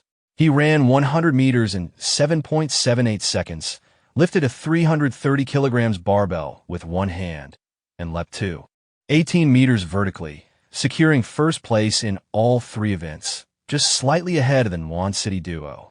They were left in complete shock. Wang Shuyer struggled to comprehend Lin Zikin's speed, while Lu Gang was baffled by his strength despite not appearing muscular. Trying to rally, Wang Shuyer reminded Lu Gang that real combat also required technique, and failing the physical test didn't guarantee defeat. The two clung to the hope that their superior technique could still turn the tide. After the warm-up, the class moved to the dueling area for the sparring matches. Lin Zikin, eager to complete his survival of the fittest achievement, stepped into the ring first. But after his overwhelming display, no one dared to challenge him, not even Wang Shuyer or Lu Gang. Seeing the stalemate, teacher Yao intervened, calling a student named Louis to spar with Lin Zikin. The match was over almost before it began. To save time, Lin Zikin ended it instantly with a single devastating punch that sent Louis flying. He then moved through the rest of the opponents with the same brutal efficiency, quickly defeating every student in the class. Wang Shuyer and Lu Gang watched in utter despair. Wang Shuyer realized, with horror, that Lin Zikin was far stronger than they had imagined, and probably hadn't even gone all out during the physical test. He wondered how anyone could possibly compete with such a monster. Just as their spirits hit rock bottom, Hiyu suddenly leaped into the ring, shouting Lu Gang's name.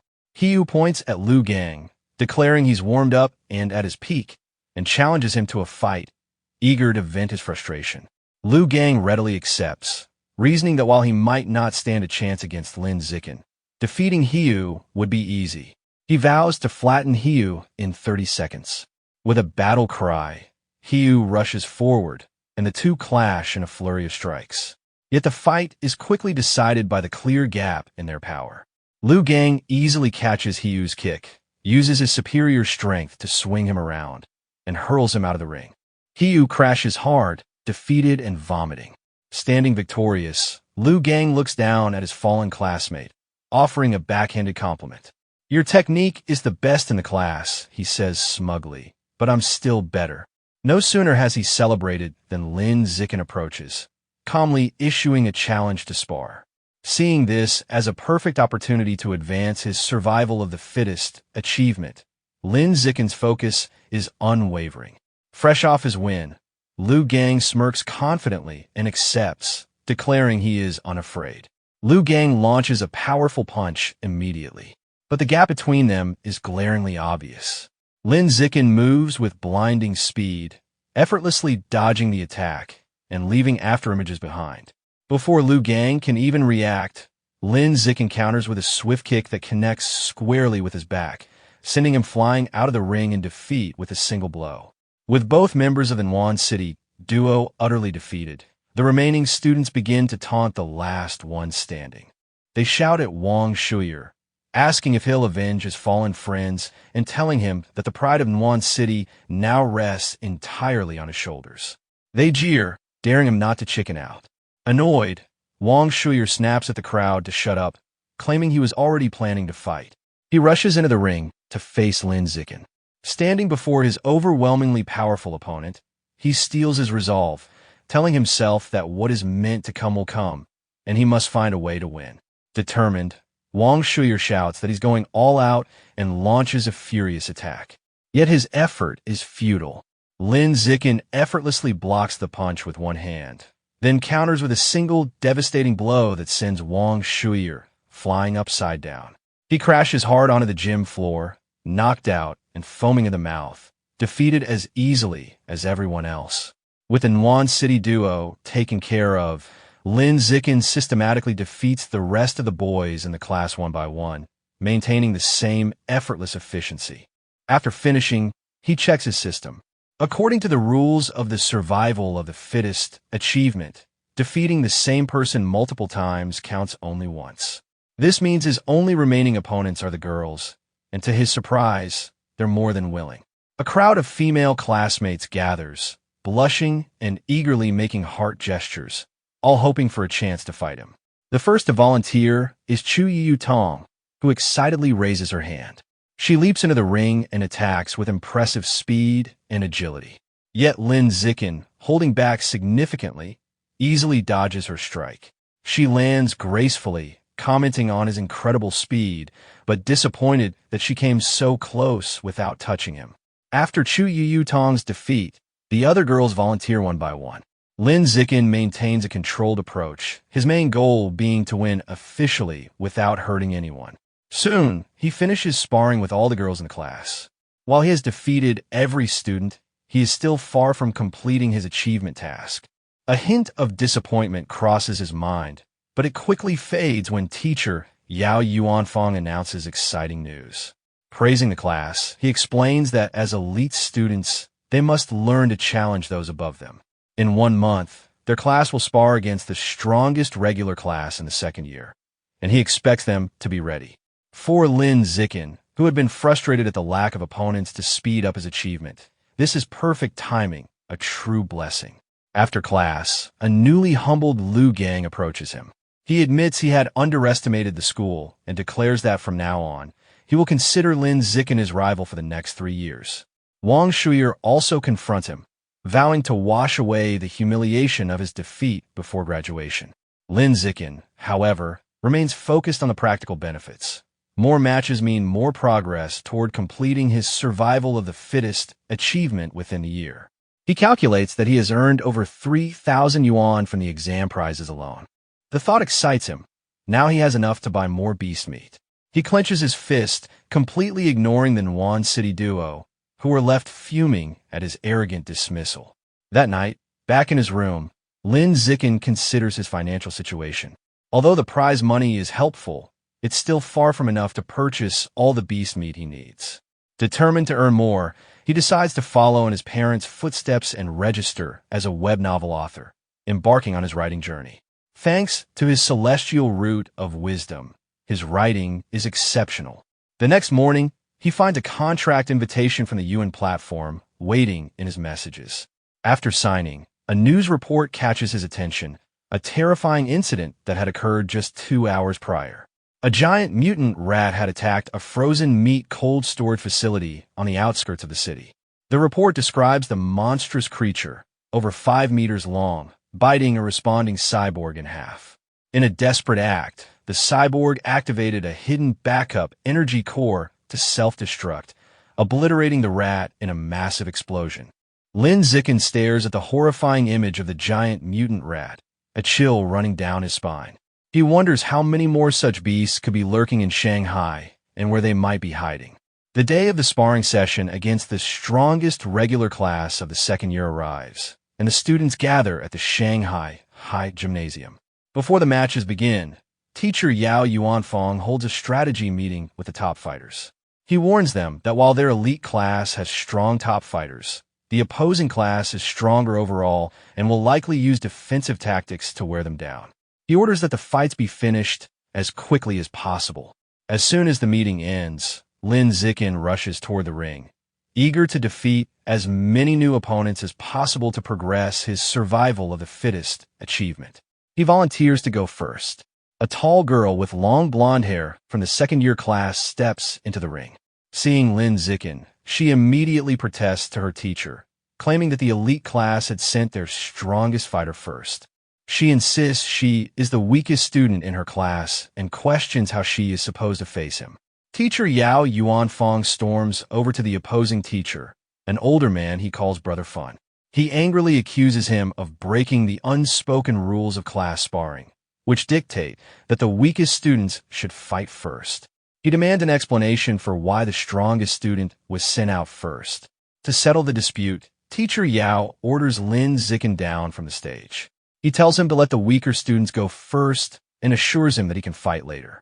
Lin Zikin reluctantly agrees and steps down. The teacher then points to Zhang Yijia and instructs her to go first. She is caught off guard and protests that she isn't ready. Seeing the hesitation, Shining Han steps forward. She volunteers to fight, telling teacher Yao that, as the weakest, she should go first. Shining Han nervously enters the ring to face the tall blonde girl, clearly intimidated.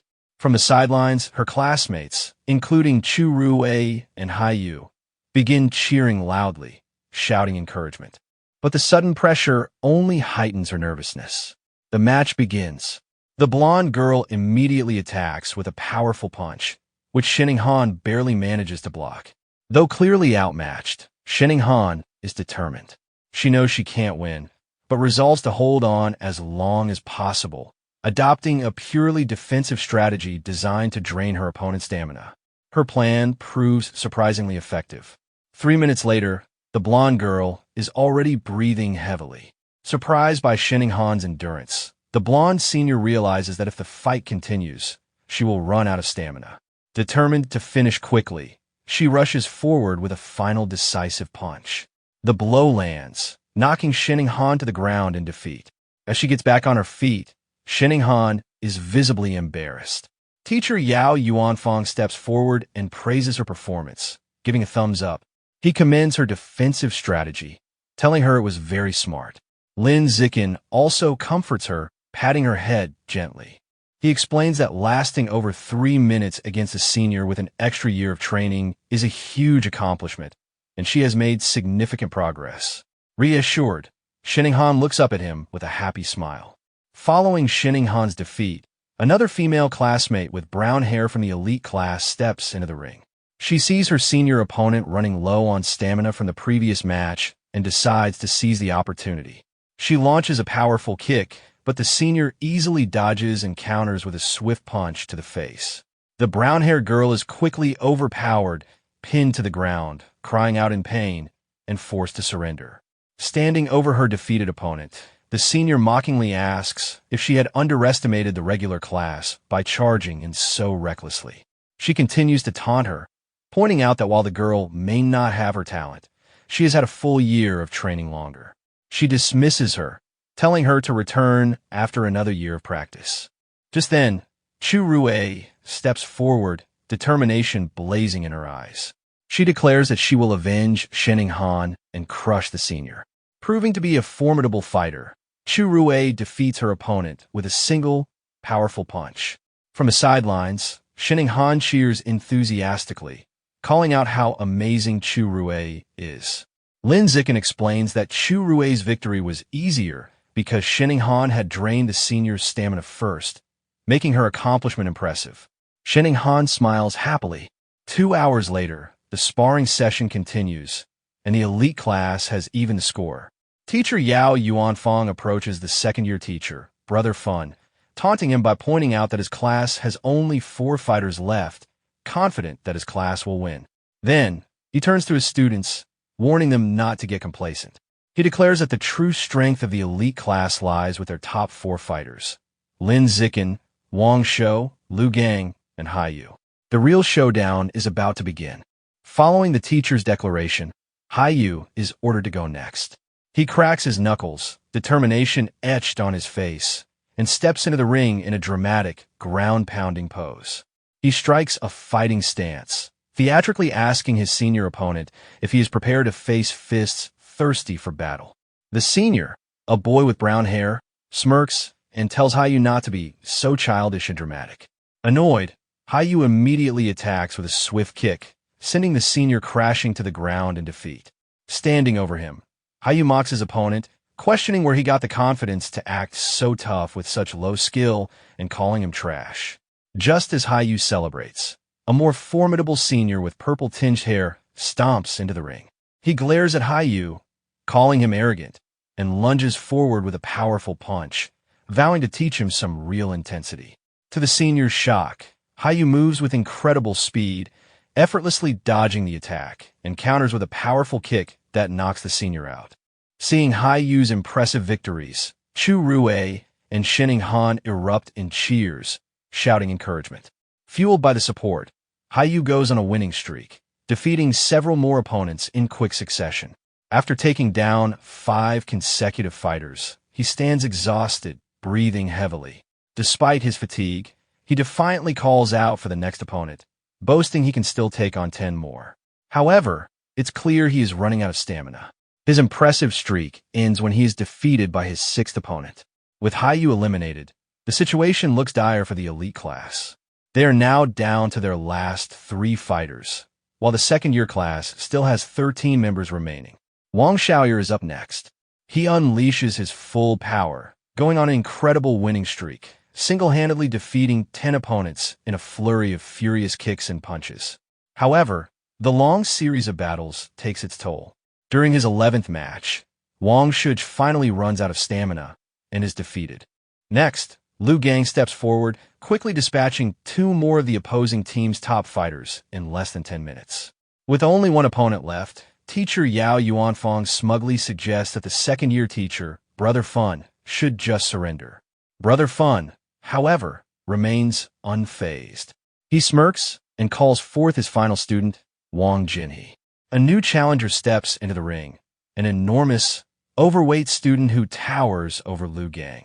Despite the intimidating size, Liu Gang is unimpressed, dismissing him as just a slightly larger fatty.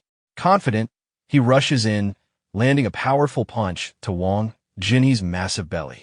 To his shock, the blow has no effect. It feels as if he just punched solid rubber. He unleashes a rapid barrage of punches, but all his attacks are absorbed harmlessly by Wang Jinhe's thick layer of fat. Panting and exhausted, Liu Gang realizes his attacks are useless. Wang Jinhe, calm and unbothered, looks down at him and asks if he is finished, declaring it is now his turn. Before Liu Gang can react, Wang Jinhe grabs him by the neck with incredible strength and effortlessly throws him out of the ring, securing the victory and leaving the elite class with only 1 fighter remaining. Stunned by such power, teacher Yao Yuanfang exclaims that he doesn't remember the second-year class having such a strong student. Brother Fun smirks, explaining that Wang Jinhe is a new transfer student who just arrived this semester. He smugly reminds Yao Yuanfang about their bet, pointing out that it looks like he will have to buy dinner for the entire opposing class. Realizing he has been outplayed by a secret weapon, Yao Yuanfang clenches his fist in frustration. Worried that not even Lin Zikin can defeat this monster, he puts on a brave face for his last student. He places a hand on Lin Zikin's shoulder and encourages him to do his best, reassuring him that the experience will be valuable regardless of the outcome. Lin Zikin simply smiles and promises to win, leaving the teacher speechless. Stepping into the ring, Lin Zikin faces Wang Jinhe, who looks down at him unimpressed. He dismisses his opponent as looking rather weak to be his class's final ace. From the sidelines, Shining Han, Chu Rui, and the other elite class girls shout insults at Wang Jinhe, calling him an arrogant fatty and cheering for Lin Zikin to teach him a lesson. Annoyed, Wang Jinhe offers a handicap, telling Lin Zikin he will stand still and allow 10 free hits so that his little fans won't complain later. Lin Zikin happily accepts. Wang Jinhe instructs him to come at full power. Without hesitation, Lin Zikin unleashes a single devastating punch to Wang Jinhe's massive stomach. The force is so immense that it sends the enormous student spinning through the air before he crashes to the floor, knocked out cold. Both classes are left in stunned silence, quickly broken by a massive, tearful cheer from the elite class celebrating Lin Zikin's incredible victory. Moments later, Wang Jinhe slowly regains consciousness, groggy and disoriented, muttering that the outcome was completely illogical and unscientific.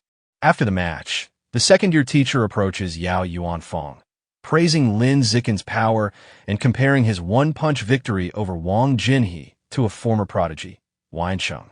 Yao Yuanfang explains that while Lin Zikin is strong, he isn't yet at Wang Cheng's level. He recounts that Wang Cheng, as a first-year, single-handedly defeated the entire third-year elite class, shocking school leaders.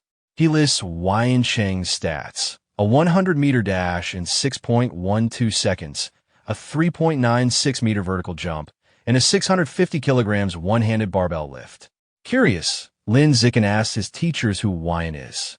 Yao Yuanfang excitedly explains the legend, But Lin Zikin internally thinks that Wyan Cheng's feats were only on par with the strength he himself possessed during 6th grade summer vacation. That night, the class celebrates their victory at a restaurant. Teacher Yao Yuanfang raises a soda for a toast, joyfully announcing that because Lin Zikin secured their win, the second-year teacher must honor the bet and pay for everyone's feast. The entire class cheers for Lin Zikin's performance. During dinner, Lin Zikin is surrounded by classmates, including Haiyu and Chu Rue, all eager to learn his training secrets and add him on WeChat. He finds the sudden attention a bit strange. Amid the chaos, he notices Shening Han hasn't changed, quietly putting food on his plate to ensure he can eat. Suddenly, Shening Han's expression changes to one of shock and fluster. She quickly tells Lin Zikin that she needs to go to the restroom and rushes away. Observing her, Lin Zikin notes that some things never change. Her nervous or excited urge to pee remains the same. In the restroom, two female classmates gossip. One complains about how Shening Han fawns over Lin Zikin like a maid, always pouring his drinks and peeling his shrimp. The other agrees, questioning how someone like Shening Han could have made the elite class without being a sycophant. She adds that their relationship won't last due to the disparity in their abilities. Unseen, Shening Han overhears everything. Instead of hiding, she confronts them, her eyes fierce with determination. She firmly tells the startled girls that she is not a sycophant. She is a childhood friend. Later that evening, as they walk home, Lin Zikin notices Shening Han seems dejected and gently asks if something is wrong. Looking down sadly, Shening Han confides in Lin Zikin. She explains that her mother always said she would grow out of wetting the bed, yet even now she still has to wear diapers every night. Her frustration is palpable as she admits feeling disabled, as if she cannot even control her own bladder. Lin Zikin gazes at her with a firm yet gentle expression. He tells her she is not disabled. Placing his hands lightly on her shoulders, he comforts her, explaining that her inability to control her bladder is not a weakness. It is actually a superpower that is not yet fully developed. Shening Han looks up at him with wide, hopeful eyes, questioning if it could really be a superpower. Lin Zikin confirms it, telling her that her natural talent in water is a manifestation of this latent power. Intrigued, Shening Han asks if Lin Zikin's own remarkable abilities are also the result of superpower. He smiles confidently and replies that yes, just like her, he too possesses a superpower. Excited by the idea, Shening Han wonders aloud what kind of power she might have. Lin Zikin reassures her that whatever it is, it will definitely be an incredibly powerful one. However, their moment of calm is interrupted. Outside, a special team in protective gear coordinates operations off a building, while an officer with a megaphone instructs the public to stay back as they exterminate a horde of giant rats. Shening Han and Lin Zikin's attention is drawn to the chaos inside. A man in an apron frantically swings a broom at the swarm, desperately trying to fend off the exterminators. He screams at the officers, pleading for them to stop, yelling that they are killing his brothers. His face twists with a mixture of agony and rage as he charges at the officers, shouting that he will fight them to the death. Watching the scene, Shening Han asks Lin Zikin if the man has gone crazy. He agrees that he might be mentally unstable, though he finds the situation deeply pitiful. He gently tells her that sometimes people are like that, and that they should just go home. Later that night, back at Lin Zikin's house, he sits with his parents watching a troubling news report. The anchor announces that a young female teacher went missing last week and has still not been found. His mother, Jiang Wang, expresses alarm, noting that this is the fourth young woman to disappear this month. Lin Zikin's father, Lin Yan, corrects her, stating it is the fifth. The report continues, displaying photos of the missing women, all young and attractive, and issuing a public warning for young women to avoid going out alone at night. Worried, Jiang Wang turns to her son and urges him not to let Shening Han go anywhere alone. Lin Zikin smiles reassuringly and promises to watch over her. Meanwhile, at a public security office in Shanghai City, the man from the market has been taken into custody. A doctor in a lab coat speaks with a police officer. The officer asks the doctor whether the man might be mentally ill. The doctor admits uncertainty, explaining that he has tried to communicate with the suspect, but the man has remained completely silent. The officer notes the strangeness, recalling that the man had been screaming nonstop at the market earlier. Suddenly, the officer's eyes widen in terror. Both he and the doctor turn sharply toward the man, now hunched over, enveloped by a dark, menacing aura. Before their horrified eyes, the man begins a grotesque transformation, mutating into a monstrous, giant, aberrant rat. As the creature grows, the terrified officer frantically screams into his radio, urgently requesting backup and a cyborg intervention, shouting that the person in the interrogation room is turning into a giant, aberrant beast.